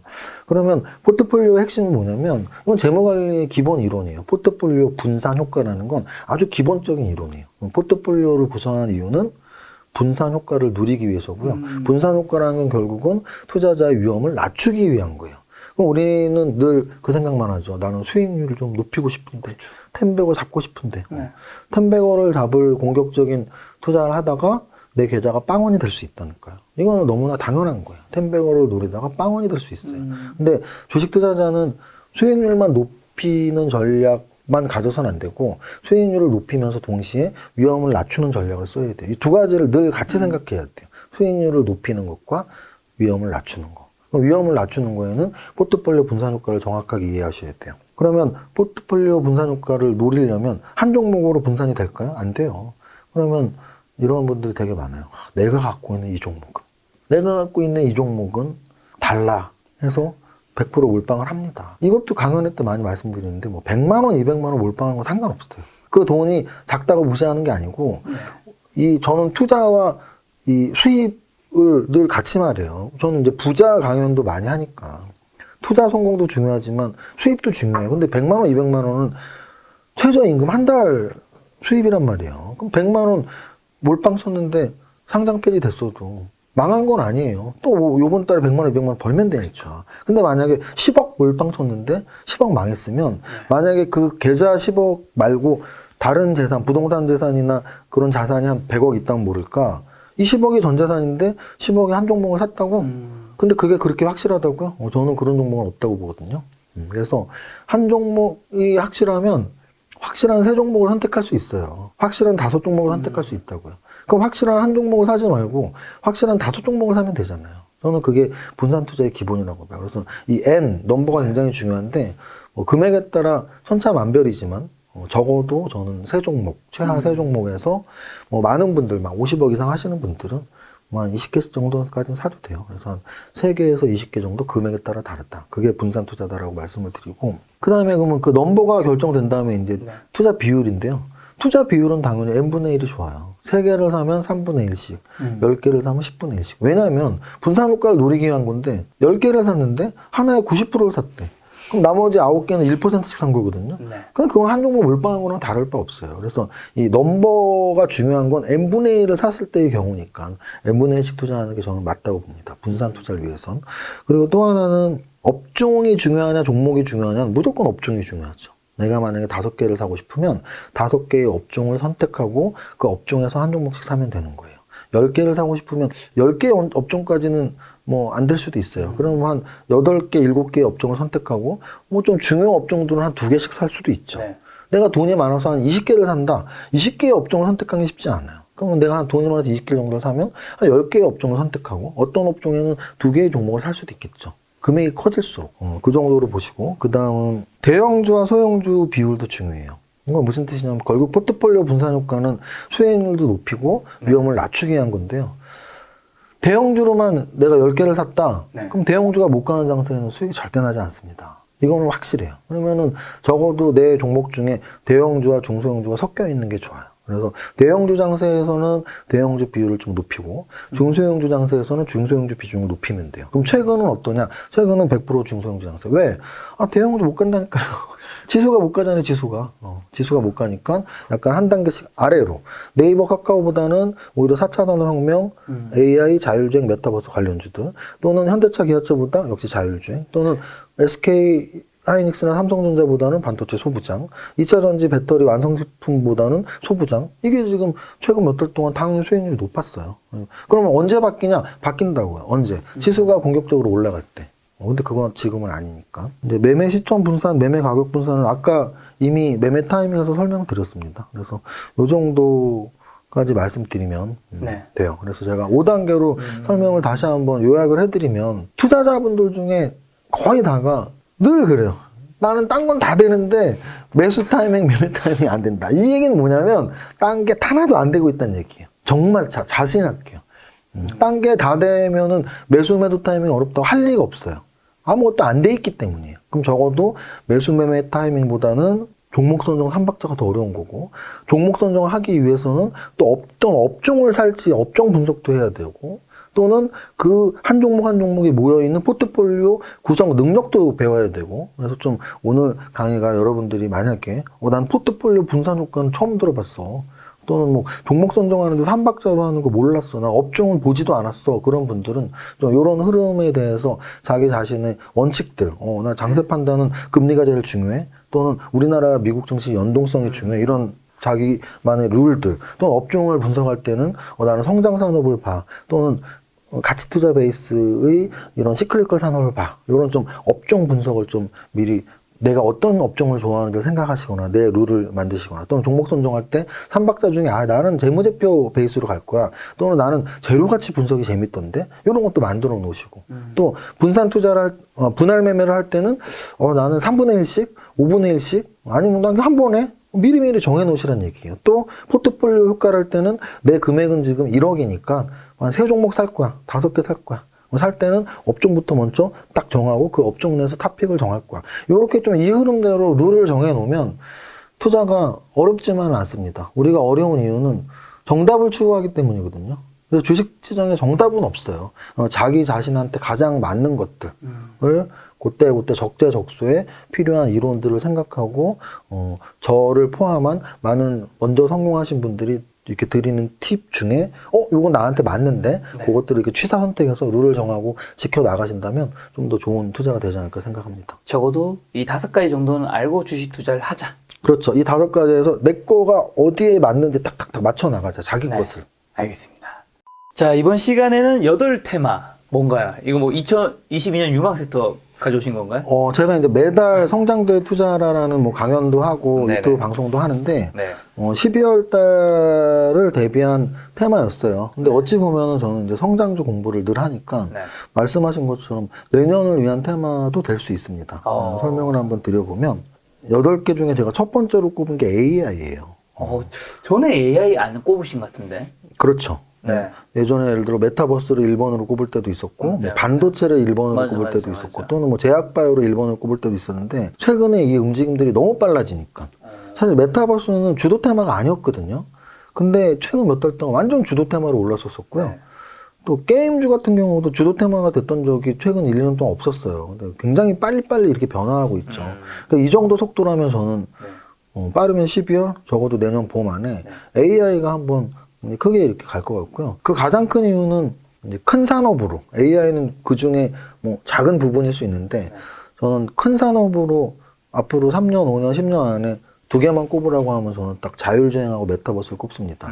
근데 이제 자율주행하고 메타버스의 공통적으로 AI 기능이 무조건 들어가야 되거든요. 그리고 아까도 시황 설명하면서 삼성전자가 로봇에 들어갈 거야. 또 LG전자 그리고 현대도 이미 로봇 사업 진출했어. 로봇에도 당연히 AI가 들어가죠. 그래서 로봇, 뭐 메타버스, 자율주행 모든 곳에 AI 기능이 들어갈 수밖에 없고 탑재될 수밖에 없거든요. 그래서 저는 AI 관련 ETF도 나올 것이고 AI 테마가 굉장히 강하게 바람을 탈 수 있을 것 같다. 그리고 또 하나는 이제 1월 달에 CES가 있죠. 라스베가스 CES 박람회에서 늘 새로운 기술들이 나오는데 전 세계 가전제품 박람회였나요? 그렇죠. 가전제품 박람회인데 거기에서 이제 굉장히 여태까지는 예를 들어 디스플레이 기술들, 뭐 폴더블이나 뭐 이런 디스플레이 기술들 또는 드론도 거기서 한번 이슈가 크게 된 적이 있었고 로봇도 이슈가 크게 된 적이 있었고 그래서 계속 그런 것들이 진행이 미래화가 된다면 결국 핵심은 또 AI니까 그래서 AI는 대형주로는 뭐 삼성전자, LG전자 다 AI 관련주죠. 그리고 이제 또 그 아랫단에 있는 중소형 섹터에도 최근 상장 종목들이 조금씩 늘어나고 있어요. 이걸 어떻게 할 수 있냐면 메타버스 관련주라는 말은 작년까지는 없었단 말이에요. 거의 올 초부터 시작된 말인데 최근 상장주 중에 메타버스 관련주들이 조금씩 늘어난 거죠. 마찬가지로 AI 관련주라는 말이 사실 있기 힘들죠. AI 관련주가 뭐가 있는데 없어. 근데 최근 상장 종목 중에는 대놓고 사업의 기호를 읽다 보면 AI 관련 어떤 사업을 하고 있는 빅데이터 관련 AI 또는 뭐 로봇 관련 AI, 뭐 자율주행 관련 AI 이런 산업들이 이런 종목들이 계속 나오고 있는 거죠. 그래서 저는 일단 1차적으로는 AI 관련주를 좀 테마로 꼽았습니다. 말씀드리지만 저는 뭐 종목을 말씀드리진 않고 테마만 말씀드릴게요. 두 번째는 이제 자율주행이에요. 이 자율주행은 저는 2개는 자율주행하고 메타버스라고 했는데 만약 하나만 꼽아라. 앞으로 3년 내, 5년 내 정말 이 하나는 무조건 갖고 가야 되는 저는 자율주행이라고 거의 확신을 합니다. 그 이유는 2차 전지가 5년 전, 예를 들어 10년 전에는 뭐 2차 전지라는 말이 아예 없었고요. 삼성 SDI가 2차 전지 배터리를 만든다고 하면서 주가가 올라갔던 게 2017, 18년이에요. 지금 2022년인지 되니까 5년 전이거든요. 그 5년 전에 LG화학이나 SK이노베이션은 움직이지 않았습니다. 삼성 SDI 그리고 이제 중소형주 중에서 뭐 코스모 신소재, 코스모 화학 이런 애들이 움직였거든요. 그때 첨보는 상장도 되기 전이었고요. 에코프로비엠도 거의 없었을 때예요. 근데 그 당시에 이미 2차 전지가 시작이 됐던 거죠. 그럼 그게 끝났냐? 아니죠. 5년이 지난 지금 훨씬 커졌죠, 시장이. 마찬가지로 자율주행은 저는 약 5년 전 2차 전지와 같다라고 말씀을 드리고 싶어요. 그래서 연료의 미래화는 이미 벌써 진척이 됐고 주행의 미래화는 우리 운전하시는 분들은 다 공감하지 않나요? 새 차 사니까 굉장히 편한 게 있어. 뭐 앞차와의 거리만 있으면 뭐 안 해도 되고 뭐 차선 변경할 때 깜빡이 켜면 아예 넘어가지도 않고 굉장히 많은 기능들이 생겼죠. 근데 이제 결국 그 목표는 무인 자율주행일 텐데 무인 자율주행이 당장은 오진 않겠지만 점점 가까워지고 있다는 얘기죠. 그래서 자율주행 관련주는 일단 시장이 큽니다. 왜? 완성차가 껴 있으니까. 테슬라도 자율주행 관련주고, 현대차, 기아차, 현대모비스도 자율주행 관련주고, 또는 그 아랫단에 있는 아주 세부적인 부품의 기술들, 또는 심지어는 뭐 내비 만드는 회사들까지도, 또는 오디오 들어가는 회사들, 사실 삼성이 자율주행에 최초로 들어갔던 게 하만이라는 회사를 인수했던 거거든요. 근데 하만이 사실은 오디오 회사란 말이에요. 네. 내비 만드는 회사, 오디오 만드는 회사. 이런 모든 것들이 자율주행의 한 축이라는 거죠. 그래서 대형주는 완성차나 또는 전장 부품 회사들, 삼성전자, LG전자. 오늘 LG전자 6% 올랐던 이유가 애플카 관련 리포트 나왔단 말이에요. LG전자, LG디스플레이, LG이노텍까지. 그러면은 결국은 이런 전자 회사들, 삼성전자, LG전자, LG이노텍, 삼성전기, 이게 대형주들이고 그 아랫단에 굉장히 많은 회사들이 들어가 있어요. 그래서 우리나라의 최적화된 산업이다. 왜? 반도체 1위가 반도체인 삼성전자, 거기다 완성차 업체 기아차, 현대차, 부품업체 현대모비스, 이렇게 시가총액이 큰 애들이 있고 거기에 LG전자도 포함되어 있고, 또는 디스플레이 만드는 삼성전기, 카메라 관련 삼성전기, 또는 LG이노텍, LG디스플레이, 이 모든 것들이 다 자율주행 하나로 연결이 될 수가 있으니까 자율주행 관련주는 대형주부터 중소형주까지 좀 리포트가 나왔다, 계속 읽어보시면 좋을 것 같아요. 또 하나는 지금 AI 자율주행 다음에 이제 메타버스인데요. AI가 자율주행과 메타버스에 공통적으로 들어가는 산업이기 때문에 AI 1번으로 꼽았고, 제가 이제 하나만 완벽한 산업을 꼽아라 자율주행. 근데 이제 두 개 꼽아라 그러면 이제 자율주행과 메타버스라고 말씀드렸잖아요. 그래서 이제 메타버스를 세 번째로 꼽은 이유고요. 저는 사실 이제 메타버스 관련 테마를 올해 가장 잘 맞춘 사람 중에 하나라고 자부하는데, 연초에 그런 계속 언론의 흐름들, 메타버스 관련 책들, 신문 기사들, 실제 그런 TV 프로그램들 중에 그런 가상현실의 TV 프로그램들이 꽤 있었어요. 제가 굉장히 슬프게 봤던 것 중에 아내분이 돌아가셨는데, 돌아가신 그거를 이렇게 3D 이거를 하고 그 가상현실로 만나는 프로그램이 있었는데 그때 정말 울었거든요. 근데 그런 시대인 거죠, 이제. 돌아가신 분을 그런 가상현실에서 만나기도 하고, 또는 스포츠 스타를 만나기도 하고, 이게 가상현실의 세계, 메타버스의 세계란 말이에요. 우리가 살고 있지 않은 또 다른 공간이 있다는 거, 그게 메타버스의 기본 이념이거든요. 그래서 실제로 미국에서는 로블록스라는 게임, 또 우리나라 제페토라는 플랫폼, 이런 것들이 이제 메타버스 플랫폼 관련주들이고, 메타버스를 하려면 모니터가 있어야 되고, 카메라가 있어야 되고, 또 거기 있는 콘텐츠들, 엔터가 있어야 되고, 게임이 있어야 되고. 그래서 메타버스도 굉장히 광범위해요. 이게 작은 산업이 아니고 자율주행이 완성차가 있어야 되고, 전장 부품이 있어야 되고, 부품들이 있는 굉장히 큰 산업이라면 메타버스도 일단 게임주, 엔터주가 절대 작은 산업이 아니거든요. 아까도 말씀드렸지만 게임주의 크래프톤 시가총액 14위예요. 하이브 13조입니다. 그 대장들 말고도 굉장히 많은 종목들이 있죠. 그 컨텐츠만 해도 엔터, 게임의 플랫폼 회사들, 네이버, 제페토를 운영하는 회사가 네이버잖아요. 카카오는 가만히 있겠어요? 카카오도 지금 웹툰이 있고 엔터가 있는데. 그래서 이런 카카오, 네이버를 대형주를 필두로, 또는 뭐 모니터 만드는 회사들은 뭐 LG 디스플레이, 또는 카메라 쪽에서 LG 이노텍이나 삼성 전기, 이런 게 이제 대형주 관련주들이고, 중소형주 관련주 중에서는 뭐 그런 AR, VR 관련 기술들이 있는 회사들, 그렇게 보시면 됩니다. 제가 대형주는 일부러 대형주 제가 말한다고 해서 주가가 바뀌는 건 아니니까 대형주는 말씀을 드리고, 중소형주는 그냥 둘이 뭉실하게 말씀을 드리고 있습니다. 그래서 세 번째까지 이렇게 말씀드렸고, 네 번째는 반도체예요. 과거에는 제가 첫 번째 반도체를 둘 때도 있었고, 뭐 세 번째 둘 때도 있었는데, 최근에 메타랑 자율주행이 너무 치고 오니까 약간 순위를 밀었습니다. 근데 이제 반도체는 밀리더라도 우리나라 투자자라면 당연히 관심을 가질 이유가 있다. 그 이유는 아무래도 삼성전자와 SK하이닉스라는 세계 굴지 기업들이 있기 때문에, 그 기업들 때문에 우리나라의 반도체 소부장 산업이 클 수밖에 없는 거고, 그럼 그 소부장에서 사실 1조, 2조짜리도 많고요. 뭐 한 5천억, 3천억 뭐 이런 건 부지기수거든요. 그들 종목 중에 약간 이런 키워드들을 계속 결합시키면 좋아요. 국내 유일의 뭐 기술, 또는 부품 국산화, 또는 뭐 마켓시어 1위, 뭐 세계 시장 점유율 1위의 부품을 만드는 회사들.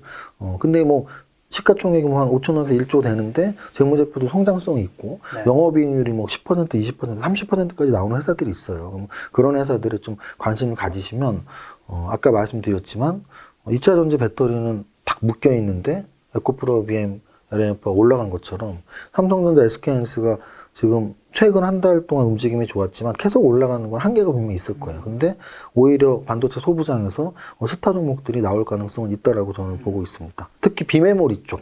메모리 디램 메모리 쪽보다는 오히려 비메모리 쪽, 그게 4차 산업혁명하고 좀 직결되는 부분들이 비메모리 쪽이 훨씬 많거든요. 그래서 네. 비메모리 쪽 말씀드립니다. 다섯 번째는 게임이에요. 그래서 게임은 최근 한 달 동안 가장 많이 올랐다가 최근 한 일주일 동안 또 가장 많이 조정을 받고 있는 쪽이고요. 사실 시가총액 1위는 크래프톤이었지만 네. 저는 이제 그 업종의 대장주를 두 가지로 구분을 해요. 시가총액 1위 그리고 상승률 1위. 이제 게임주는 시가총액 1위는 크래프톤이었고 2위는 NC소프트, 3위가 넷마블이었다면 시가총액 말고 상승률로 1위는 위메이드였죠. 그래서 위메이드의 상승이 왜 나왔는지 네. NFT 관련, 코인 관련. 그래서 우리가 보통 영어 약자로는 P2E라고 하죠. Play to Earn. 돈 벌기 위한 게임이라는 뜻이잖아요. 그래서 과거에도 사실은 리니지에 무슨 검이 1억에 팔리고 그 1억 노가다에서 1억짜리 해서 돈 벌고 이런 얘기가 좀 있었어요. 근데 네.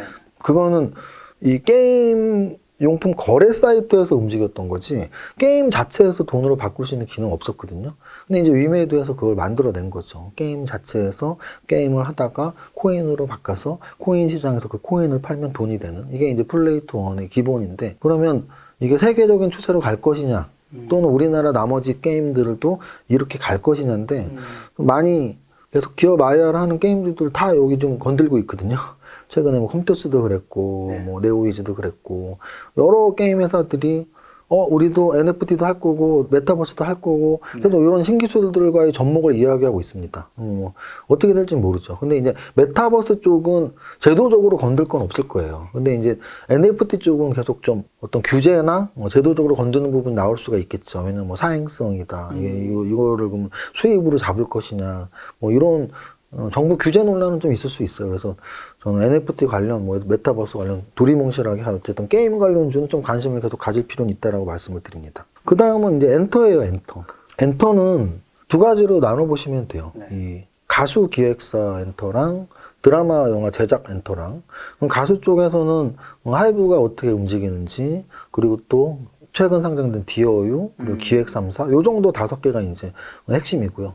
반면에 이제 드라마 제작 쪽에서 시가총액이 큰 애들은, CJ ENM까지 본다면 CJ ENM, 근데 이제 아예 제작 자체로만 본다면 뭐 스튜디오 드래곤, 제이 컨텐트리, 기타 이제 나머지 좀 중소형주들인데, 네. 얘네들이 과연 최근에 많이 올랐다가 조정받고 있는데, 네. 끝이냐 아니냐의 관점에서 이제 이렇게 말씀드리면 돼요. 이 드라마 제작 쪽에서 사실은 10년도 넘은 것 같은데 네. 윤사마가 나왔던 아. 겨울연가 기억도 잘 안 나시죠? 오랜만에 듣는데. 네, 오랜만에 듣죠. 네. 근데 그 겨울연가 때문에 배용준 씨가 윤사마가 됐고 네. 일본 분들이 그렇게 많이 왔어요. 남이섬에. 남이섬에 정말 일본말만 써 있었어. 근데 그게 끝이었냐고요? 아니란 말이에요. 그 다음에 이제 대장금이 터졌죠. 대장금은 또 동남아에서 터졌죠. 그래서 그 이영애 씨 인기가 막 어디 동남아 어디 가면은 막 거의 뭐 최고 그 나라 연예인보다 더 인기가 좋았고 네. 그럼 그게 끝이었냐? 그렇지 않아요. 불과 한 5년 전, 6년 전에 이제 별의 소음 그대가 터지면서 김수현, 전지현 이런 분들이 중국에서 굉장히 비싼 거액의 CF 돈을 받고서 광고를 촬영하고 했었거든요. 그럼 또 거기가 끝이었냐? 그렇지 않다는 얘기죠. 이제 최근으로 넘어와서 네. 기생충이 있었죠. 이건 뭐 아카데미상을 기생충이 수상을 하더니 그 다음엔 또 우리 윤여정 선생님이 나온 뭐 미나리. 근데 여기에서 끝이냐? 넷플릭스가 이제 여기서 또 판을 키웠죠. 넷플릭스에 사실은 전조현상들이 있는 거예요. 제가 왜 겨울연가부터 말씀을 드렸냐면 이런 것들이 계속 누적이 되고 있다는 거죠. 그럼 넷플릭스에서는 어떤 누적이 있었냐면 킹덤이 일단 먼저 한번 네, 미국이나 유럽 쪽에서 뭐 갓쓴 서양인들이 뭐 돌아다녔다 뭐 이런 기사가 나올 정도로 킹덤이 좀 인기를 끌었죠. 한국판 좀비 영화 뭐 이런 거였죠. 그러면서 뭐 스위트홈이나 몇 가지 좀비 영화들이 좀 이렇게 인기를 끊었었는데 그 최종판이 이제 오징어 게임이었던 거죠. 좀비가 안 나오는데 사람만 나오는데도 오징어 게임이 OTT 넷플릭스 역사상 최대의 조회수를 기록했고 심지어 넷플릭스의 사장이 오징어 게임의 추리닝을 입고서 기업 IR하고 인터뷰를 할 정도로 그래서 어찌 보면 이 한국의 컨텐츠들 네. 가수 기획 쪽에서는 BTS, 영화 쪽에서는 오징어 게임이 그럼 여기서 끝이니? 절대 끝이 아니라는 거죠. 제가 지금 굉장히 오랫동안 말한 것처럼 앞으로 지금 말한 거의 2배, 3배가 3년, 5년 동안 계속 누적이 될 것이라는 겁니다. 그래서 오늘 엔터 관련주는 계속 봐야 될 것 같아요. 네. 야, 블랙핑크는 지금 유튜브 구독자 7천만 명 돌파했어요? 진짜? 이게 아마 이제 개인 계정은 아니잖아요. 그래서 그렇죠. 아마 그래도 회사 그거라도 정말로? 7천만 명이라고요? 검색을 한번 즉석에서 하시든지 유튜브에서 지금 직접 한번 해보려고요. 블랙핑크 뭐 이렇게 검색하면 되겠네요. 이야. 와. 이게 한국 콘텐츠의 힘인 거죠. 한국 콘텐츠. 7천. 굉장하네요 정말. 50만 명. 샘사님 저희 일단 조회수도 기본적으로 1000만씩 무조건 샘사님 나오네요. 저희 둘이 합쳐도 잽도 안 됩니다. 아니 둘이가 아니고 지금 7천이면은 100만 명이 70명이 모여야 돼요. 재테크 유튜버 다 모여도 안 되겠는데? 100만 명이 70명이 모여야 되는데 둘은 당연한 거죠. 이야. 기본 조회수들이 다 1000만 이상 막 몇 천만씩 나오니까. 7천만 명인 건 몰랐어요. 그래서 이게 이제 한국 K 엔터의 힘인 거죠. 정말. 그럼 이 7천만 명이 한국인이겠냐고요? 외국인이 훨씬 많습니다. 훨씬. 이 총조회수가 210억 회예요. 215억 7천 회. 네. 대단하구나. 대단합니다. 그래서 더 열심히 살아야겠습니다. 저도요. 그래서 어쨌든 지금 우리 김 작가님이 놀라신 것처럼 네. 지금 이런 흐름들, BTS 오징어 게임은 뭐 최고 정점이라고 할 수도 있지만 그건 늘 제가 주식도 정점은 지나가 봐야 한다고 네. BTS보다 더 글로벌한 팬덤을 가진 아이돌 그룹 또는 오징어 게임보다 더 히트를 치는 영화 드라마가 나올 수 있는 가능성이 있는 게 K 엔터다 이렇게 말씀드립니다. 자, 지금까지 제가 이제 6개의 성장 산업에 대해서 말했잖아요. 네. 그래서 만약에 가장 강력한 성장 산업, 오케이, 자율주행, 그 다음 메타버스. 근데 이 두 가지에 공통적으로 들어갈 수 있는 게 AI가 있으니까 AI, 자율주행, 메타버스. 그 다음 이제 반도체였죠. 네. 왜냐하면 우리나라는 특히 반도체 산업이 1위면서 비메모리 쪽의 성장성이 워낙 높다 보니까 반도체를 보시면 되고, 그 다음에 이제 컨텐츠 산업에서 우리가 알고 있는 게임과 엔터, 뭐 이렇게 6개예요. 근데 뭐 제가 8개라고 굳이 맞춰서 2개를 더하자면 2개가 더 있습니다. 뭐 자료는 안 만들었지만, 일단 하나는 카메라예요, 카메라. 네. 왜냐면은 카메라 관련주들이 역시 다 쓰여요. 카메라 관련주들은 어디에 쓰여요? 우리 스마트폰에 당장 쓰입니다. 네. 예전에 우리 스마트폰 초기에는 카메라가 하나였죠. 맞아요. 카메라 하나가 2개가 되고 3개가 되고 지금 4개, 5개까지 있습니다. 그러면 카메라 수가 늘어나고 있잖아요. 스마트폰에만 늘어나나요? 아니죠. 자동차에. 자동차. 특히 자율주행이 가까워질수록 자동차의 카메라의 개수는 기하급수적으로 늘어날 거예요. 전방, 후방, 측면, 뭐 위. 그러면 그 2개만 있나요? 아니죠. 우리 메타버스 이야기하고 있잖아요. 메타버스에도 굉장히 많은 카메라가 필요하다는 얘기죠. 그러면은 카메라 관련주를 하나 넣을 수가 있고요. 공통적으로. 그래서 뭐 대형주는 LG이노텍, 삼성전기, 그 다음에 이제 중소형 종목들이 있는 거고. 마지막으로 이제 오늘 삼성전자의, 우리도 로봇 갈 거야. 로봇이 있습니다. 그래서 이제 로봇 관련주들은 그 흐름들이 대기업에서 계속 들어가고 있다. LG전자, 현대, 삼성전자. 근데 우리나라는 원래 산업용 로봇은 발달이 되었던 나라다. 왜냐하면 반도체와 자동차, 만성품을 만들 수 있는 나라이기 때문에 반도체 산업에서의 산업용 로봇들 또는 자동차 산업에서의 산업용 로봇들은 이미 발전을 하고 있었어요. 근데 이제 거기에 AI가 가미되고 이족형 로봇이 이제 계속 나올 거예요. 그러면 이제 로봇 산업의 제가 보기에 그 성장성도 굉장히 크게 봐야 된다. 뭐 이렇게 8가지 정도 정리하면 될 것 같아요. 지금까지 얘기해 주신 게 AI, 자율주행, 메타버스, 반도체 게임, 엔터, 카메라, 이제 로봇인데 아마 시청자분이 이게 좀 궁금하실 것 같은데 이 산업이 가는 거에 대해서는 이제 다들 의심이 없으실 것 같아요. 근데 그러면 이제 우리가 투자의 관점에서 좀 뭔가 내가 들어가려고 하면 좀 그래도 비쌀 때 들어갈 필요는 없는 거잖아요. 저평가되어 있는 곳을 한 군데 정도 꼽아 주신다면. 일단은 메타버스나 게임은 저평가라고 하기보단 왜냐면 저평가라는 건 현재 가치를 알아야 되는데 이 성장산업 제가 말한 부분들은 사실 가치평가가 쉽진 않거든요. 그래서 저평가라는 표현을 제가 좀 수정하면 최근에 많이 올랐냐 안 올랐냐를 표현을 바꿀게요. 그럼 이제 최근에 많이 오른 쪽에서 대표적인 건 메타하고 게임이에요. 뭐 위메이드는 뭐 10배 넘게 올랐고 메타 쪽에서도 뭐 뮤직 스튜디오나 덱스터나 굉장히 많은 종목들이 많이 올랐어요. 그래서 많이 오른 거를 피하고 싶다면 사실 당장은 메타나 게임은 좀 조정받는 걸 좀 지켜보셔야 될 것 같고요. 그 대신 좀 안 오른 쪽은 뭐가 있냐? 아까 말씀드렸던 로봇? 왜냐면 로봇은 1년 내내 주목을 한 번도 못 받았어요.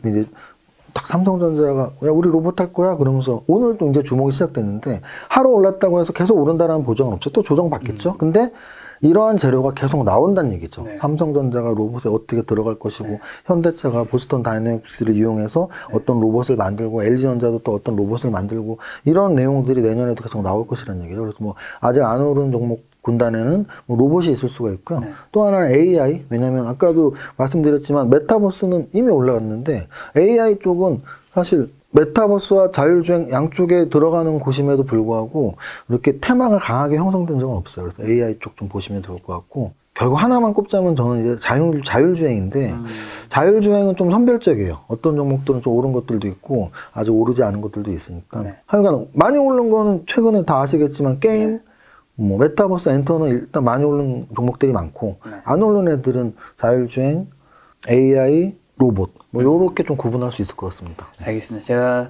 사전에 시청자분들 질문 좀 받은 게 있어서 네네. 요거 세 가지만 좀 들어볼까 하는데 네. 단폴왕님이라는 아이디 쓰신 분이 요건 좀 굉장히 가벼운 질문인 네네. 것 같습니다. 이정윤 세무사님께 여쭤봅니다. 지분 공시하면 해당 기업에서 어떤 혜택을 주는지 궁금합니다. 글쎄요, 다른 슈퍼게이밍 분들은 모르겠는데요. 네네. 저는 어떤 혜택을 받은 적은 없고요. 네. 담당자분들이 한번 오신 적은 있어요. 뭐 이거 해도 되나? 왜요? 하면 안 되나요? 아니, 그러니까 할게요. 그러면 뭐 네. 그냥 알아서 편집해 주세요. 네. 그러니까 뭐 어떤 특혜를 받거나 혜택을 받은 적은 없어요. 왜냐하면 이게 지분 공시는 두 가지를 명확히 해야 돼요. 경영 참가냐 아니냐, 단순 투자냐 경영 참가냐를.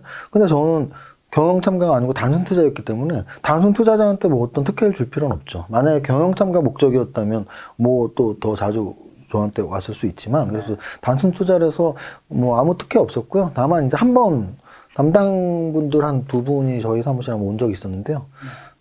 연초 이제 주주총회 때 감사 의결권이 대주주도 100분의 3으로 제한되어 있어요. 그래서 이제 최대 주주도 100분의 3밖에 안 되는데 저는 그 지분 또 이상 갖고 저도 100분의 3을 쓰니까 이게 이제 의결권이 감사 성립이 안 되는 기업들이 많아요. 네. 어떤 뜻이냐면 이렇게 소액주주들이 동의를 안 해주면 감사 선임이 안 되는 경우가 많아요.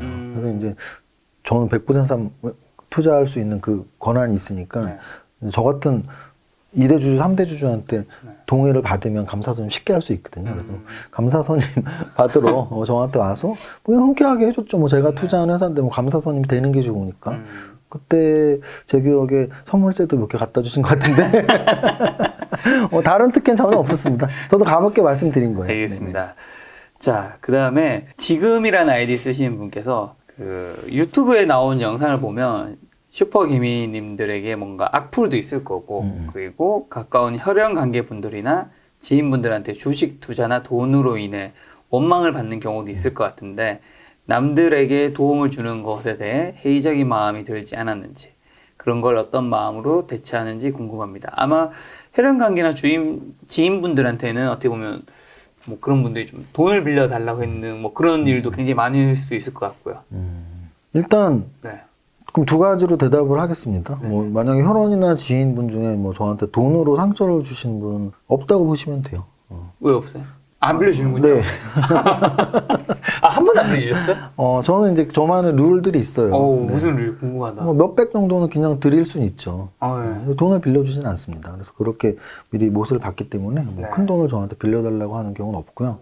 그 대신 뭐 제가 그런 돈 관계가 아니고 뭐 이렇게 좀 같이 사는 사회니까 뭐 이렇게 뭐 주식 투자 쪽으로 제가 이렇게 뭐 도움을 드리는 경우는 있어도 뭐 돈을 주고받고 이런 일은 없다고 보시면 되고 그다음에 이제 그 슈퍼개미로서 무언가 도움을 주는데 상처받는 일은 없냐. 근데 이제 여기서 중요한 건 도움을 주느냐라는 포인트거든요. 도움을 준다고 생각하면 사실 상처를 받을 수 있어요. 그래서 와, 내가 이렇게 잘하고 이렇게 도움 줬는데 너한테 악플 왜 떠라? 제가 사실 처음 유튜브를 하기 전에 블로그를 했었어요. 네네네. 블로그 2015년부터 해서 한 2년 정도 굉장히 열심히 했어요. 하루에 블로그 막 3개씩 올리고. 그때 제가 절필을 한번 했었어요. 블로그 한 2년 정도 했을 텐데 악플이 거의 없었는데 정말 블로그는 유튜브는 사실은 그래도 무슨 광고 수비라도 있잖아요. 블로그는 1원도 이익이 없어요. 그냥 제가 그때 블로그 이름이 이세무사의 주식투자 일지. 저는 그냥 제 일기를 거기다 쓴 거예요. 근데 일기를 썼는데 많은 분들이 좋아하시더라고요. 도움도 되신다고 하고. 그래서 재밌게 했는데, 그러니까 재밌게 블로그 작성을 매일 하고, 그거를 책으로 한 게 삼박대 투자법인데, 어떤 분이 악플을 다셨어요. 뭐라고요? 뭐 기억도 안 나요. 우리가 부부싸움하면 왜 했는지 기억 안 나는 것처럼, 뭐, 그렇게. 그분이 부부는 아니잖아요. 그 대신 대단히 중요한 건 아니니까. 네. 그냥 기분이 살짝 안 좋은 정도? 그래서, 내가 이걸 왜 하지? 하고, 그냥 절필 선언을 했어요. 절필 선언을 했는데, 지금도 기억나는데, 평소 댓글이 뭐 한 20개 정도 달릴 때였어요. 결필선언 글에 댓글이 한 400개 정도 달렸었죠. 결필 하지 말라고.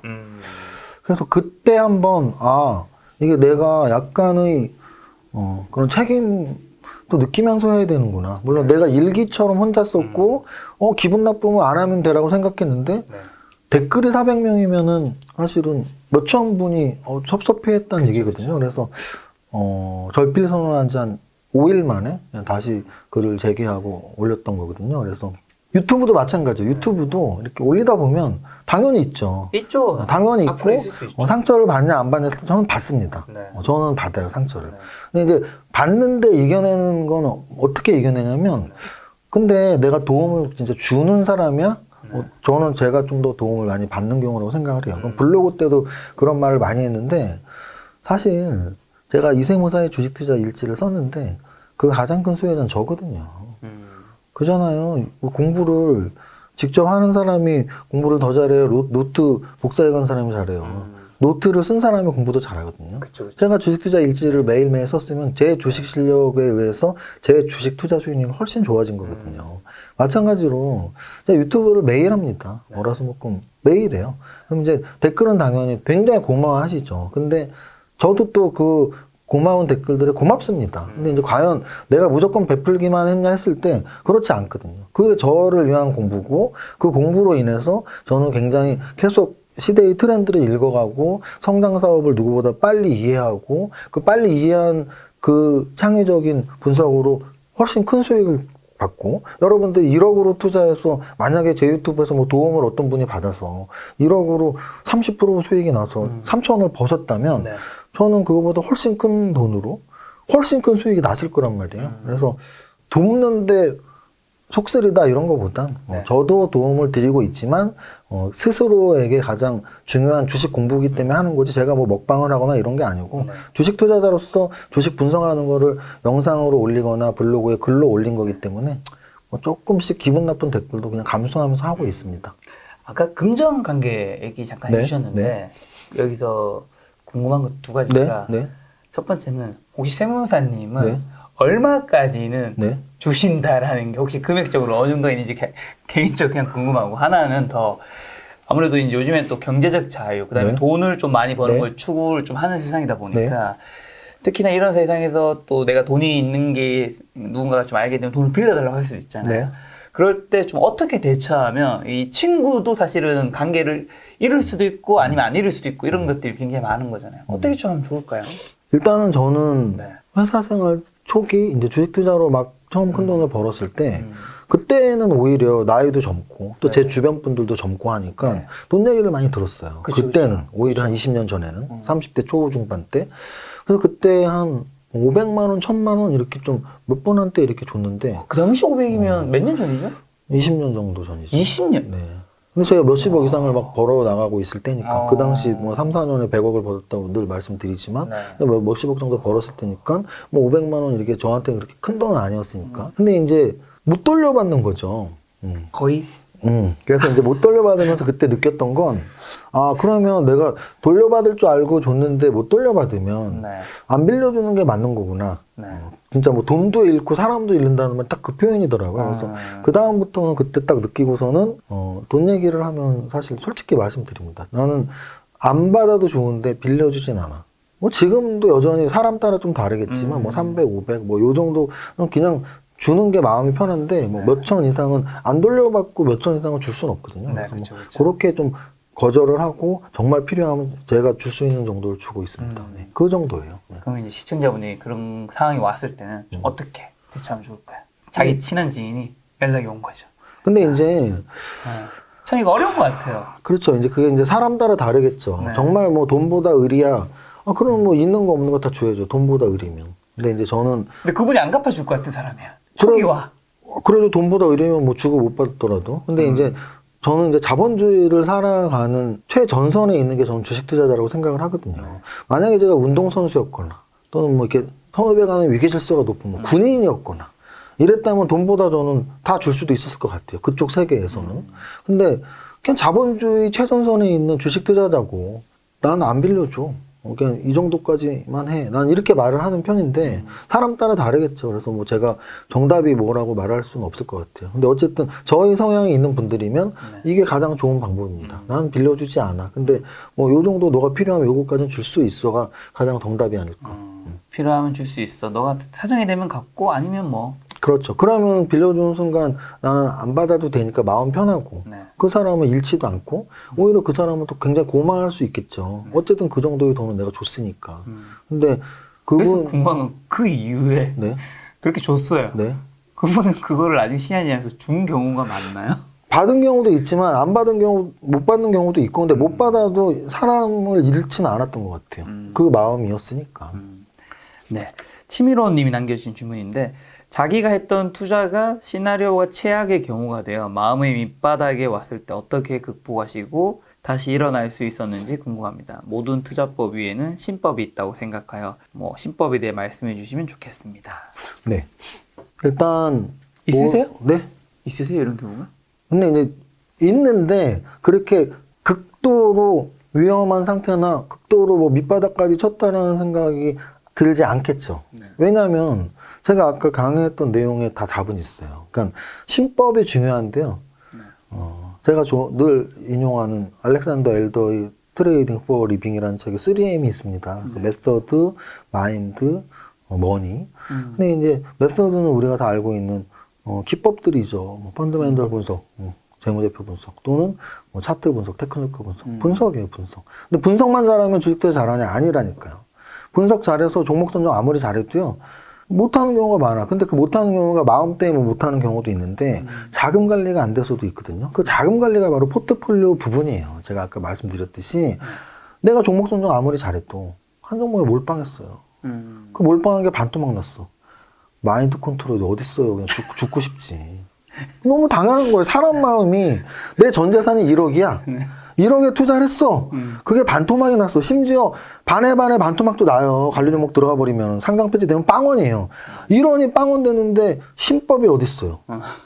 그건 신법 없어요. 그냥 죽으란 얘기예요. 그럼 그거를 안 죽을 거면 어떻게 하면 되냐면 그래 그 포트폴리오 분산 효과를 알면 된다니까요. 그럼 이거는 신법을 위해 사실은 포트폴리오 네. 운영법이 있는 거죠. 네. 그러면 여러분들이 힘들었던 순간들을 다 생각해 보세요. 10종목을 샀는데 한 종목이 반토막 나도 10%의 반토막이면 5%예요. 내 원금의 5%가 없어졌다고 죽고 싶진 않아요. 맞아. 절대로. 근데 몰빵을 쳐서 반토막 내서 내 원금의 반토막이 나면 신법이 뭐고 그냥 무너진다니까요. 그래서 결국은 마음의 다스림도 중요하지만 포트폴리오에 의한 이 분산 효과, 위험 관리가 중요하고요. 또 하나는 저거예요. 이제 신법을 위해서 제가 좀 좋아하는 문구들이 있어요. 주식 참 어렵다. 이걸 받아들여야 돼요. 주식이 어려우니까 내가 손해나는 것도 당연하고 힘든 것도 당연하죠. 예를 들어 이런 거예요. 양궁 금메달 따야지. 못 따면 죽고 싶은가요? 아니잖아. 왜? 우린 다 알잖아요. 그게 얼마나 어려운 건지. 양궁 국가대표 되는 게 더 어렵다면서요.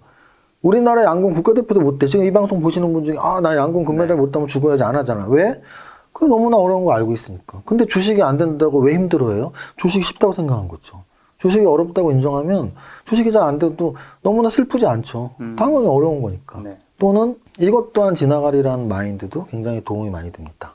왜냐면 시장도 그렇고 종목도 그렇고 내 계좌도 그렇고 좋은 순간이 있으면 안 좋은 시기가 오고요. 또 안 좋은 시기가 오면 좋은 시기가 와요. 특히 지수는. 종목은 제가 계속 말씀드리지만 개별 종목 하나는 날아갈 수 있어요. 대우그룹이라고 안 날아가나요? 대우그룹이 날아갔었고요. 삼성 자동차가 날아갔었고요. LG카드가 날아갔었고요. 그룹사의 어떤 종목들도 날아간 적 많아요. 또는 그룹사 전체가 대우그룹이 날아간 적도 있다고요. 저는 IMF도 받고 금융위기도 봤단 말이에요. 금융위기 땐 미국 굴지 금융회사들이 날아갔다고요. 그러면 이것 또한 지나가리라는 마음으로 지수를 바라보시라고요. 그러면 지수가 막 올라가면 뭐 떨어지는 날도 오겠지. 또 지수가 막 떨어지면 올라가는 날도 오겠지. 근데 이거는 내 계좌도 마찬가지. 내 계좌가 뭐 1억을 넣었는데 1억이 2억 됐어. 재수 되게 좋았네. 2억이 다시 또 1억 5천 될 수도 있겠다. 이 마음을 먹었다면 올해 안 힘들걸? 왜냐하면 지금 제가 정확히 작년부터 올해 왜 투자자들이 힘든지를 이야기하는 거예요. 작년에 1억을 넣으신 분들이 네. 연말 연초까지 2억이 됐단 말이에요. 그때 힘든 분 단 한 분도 없었죠. 근데 지금 2억이 1억 5천 됐단 말이에요. 그러니까 힘들어 하시잖아요. 그럼 결론은 뭐예요? 벌 때는 안 힘들고 손해보면 힘들다는 얘기잖아요. 그게 이제 마인드가 잘못된 거죠. 벌 때는 언제든지 손해볼 수 있다라고 생각한다면 손해볼 때 덜 힘들겠죠. 오히려 또 손해볼 때도 야, 또 다시 올라갈 수가 있어 하면 오히려 용기가 생기겠죠. 근데 단편적으로 그냥 올라가면 좋고 떨어지면 속상해 이렇게만 받아들이시니까 올해 같은 장은 사실 지금 지수가 3,300에서 3,000까지 10%가 하락됐고 개별 종목별로는 한 20%씩 조정받았으니까 작년에 번 거를 까먹었다는 생각에 너무 속상한 거예요. 1억이 2억 됐다가 1억 5천이 됐어. 어떻게 하면 좋아. 근데 당연하다고 받아들이시면 돼요. 매일 올라가는 종목도 없고 매일 올라가는 계좌 잔액도 없고 주식은 쉽지 않고 어렵다. 이런 게 신법 다스리는데 좀 저는 도움이 된다고 생각합니다. 사실 올해 장 같은 경우는 뭐 개인 투자자분들은 굉장히 좀 힘든 해였을 텐데 올해 주식 투자를 하신 개인 투자자분들의 가장 큰 돈을 잃은 실수라고 할까요? 그건 뭐였다고 생각하시고 그 다음에 2022년에는 좀 마지막으로 어떻게 좀 대응하면 좋겠는지. 일단 저는 올해 이제 손실을 봤다면 실수가 아니고 평균값이라고 보시면 돼요. 평균값. 올해는 평균값으로 손해가 당연한 해예요. 어떤 분들이 저한테 이렇게 질문할 때가 있어요. 뭐 신문 기자님들이나 1년 목표 수익률이 얼마입니까? 근데 1년 목표 수익률을 정할 때 저는 1년 50%입니다. 근데 금융위기 때 반토막만 안 나도 다행인데 IMF 때 3분의 1 토막 났는데 그런 해 50% 어떻게 내요? 그러면 저의 목표 수익률은 시장 수익률 플러스 알파입니다라고 얘기를 해요. 그러면 적어도 작년에 지수가 1400에서 2800 올라올 때 시장 수익률이 딱 2배 평균 수익률을 줬거든요. 네. 그때 그럼 2배 이상 수익을 냈어야죠. 네. 목표 수익률을 지키려면. 또는 올해 같은 경우에 3300에서 3000으로 떨어지는 시점에 평균값으로 10% 무조건 손해 났다니까요. 그럼 그 10%에서 좀 더 덜 손해 나게 5%만 손해 났어야죠. 그래서 올해는 손해 난 게 못한 게 아니고 우리나라 주식시장에서는 작년에는 야 너네 2배씩 벌어. 올해는 야 작년에 2배 벌었으니까 15%씩 내놔. 이거를 받아들이시면 된다니까요. 그래서 올해 같은 장에서 손실 난 건 당연하다. 네. 이익 난 분이 잘한 거다. 그리고 작년에는 이익 난 게 너무 당연한데 작년에 오히려 손실 났던 분들이 왜 손실 났을까요? 하면 전 딱 한마디로 할 수 있죠. 인버스 샀으니까 손실 났지. 작년에 인버스 안 샀으면 손실 날 일이 없어요. 그냥 눈 감고 아무거나 샀어도 수익이 났어. 정말 눈 감고 아무거나 갖고 있어도 최하 30에서 50, 평균값 2배, 잘하신 분 3배. 인버스 사신 분 손해 났죠. 올해는 손실 난 분 왜 손실 났나요? 전 국민의 평균값으로 손해가 난 게 당연한 거고요. 그 이익 난 분들은 뭘 잘해서 이익 났냐로 바뀌어야죠. 그렇죠. 아까 제가 보여드렸잖아요. 삼성전자 갖고 있는 것보다 반도체 소부장, 2차전지 대형주 갖고 있는 것보다 2차전지 소부장, 또는 올해 하반기 9월, 10월, 11월에 메타버스나 게임주 동참한 사람들, 그런 분들 수익 났겠죠. 근데 그렇게 안 하고 아예 나 원래 갖고 있었던 거 갖고 갈래? 딱 10% 손해 났으면 딱 평균값 하신 겁니다. 네. 당연한 겁니다. 손실 난 게. 2021년에 김작가TV에서 세무사님은 이제 마지막 인사잖아요. 네. 시청자분들에게 뭐 크리스마스, 연말 마지막 인사, 산타 할아버지 같은 거 입고 오셨는데 사실 오늘 이제 저는 되게 좀 뜻깊은 자리네요. 네. 왜냐면은 우리 김 작가님이 작년 이맘때 뭐 이렇게 한 달에 한 번씩 이렇게 말씀하셔서 저도 되게 고마운 마음으로 매달 이렇게 왔었고요. 네. 매달 오다가 요번에 이제 2달 만에 또 뵙게 돼서 너무 좋은 시간이라고 생각하고, 특히나 김 작가님이 이제 100만 구독자 돌파해서 재테크 유튜버 중에 또 이렇게 손에 꼽히는 100만 유튜버 골드 버튼을 받으셔서 저도 또 오늘 축하도 해주고 기분이 상당히 좋습니다. 우리 구독자분들도 약간 자부심 가지셔도 될 것 같아요. 왜냐하면 재테크 쪽에서 100만 유튜버라는 건 분명히 이 구독자분들이 어떤 도움을 받았다는 얘기거든요. 그 도움을 드리기 위해서 김 작가님이 굉장히 좋은 게스트님들을 계속 섭외하고 또 좋은 질문들을 하셔서 여러분들에게 좀 실질적인 도움이 되지 않았나 생각이 들고, 저도 그 중에 한 사람이라는 게 참 기분이 좋습니다. 그래서 오늘도 그래도 좀 이런 파워포인트 자료도 갖고 와서 여러분들에게 좀 성장주에, 그러니까 이런 말씀 꼭 드리고 싶어요. 주식 투자자는 자기만의 색깔은 분명히 있죠. 특히나 성공하신 분들은. 그러면 여러분들은 딱 제 색깔을 이해하시면 돼요. 저는 성장주를 좋아하는 사람이고요. 차트적으로는 우상향 추세 매매를 좋아하는 사람이고요.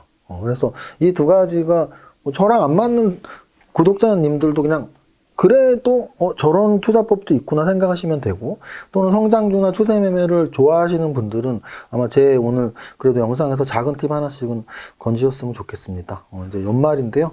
크리스마스 행복하게 보내시고 내년 2022년에는 올해 좀 손실나서 힘드셨던 모든 분들, 내년에 좀 이렇게 지수가 좀 잘 버텨서 뭐 떨어지지만 않아도 사실 지수가 보합만 돼도 우리는 초과 수익을 내도록 노력하면 되거든요. 그래서 적어도 내년에는 지수가 좀 보합 잘 지켜서 뭐 거래소 한 3,000, 코스닥 1,000 지금 왔다 갔다 하는데 내년에도 거래소 3,000, 코스닥 1,000 지켜서 여러분들의 계좌가 좀 이렇게 공부한 만큼 수익 나는 한 해가 됐으면 좋겠습니다.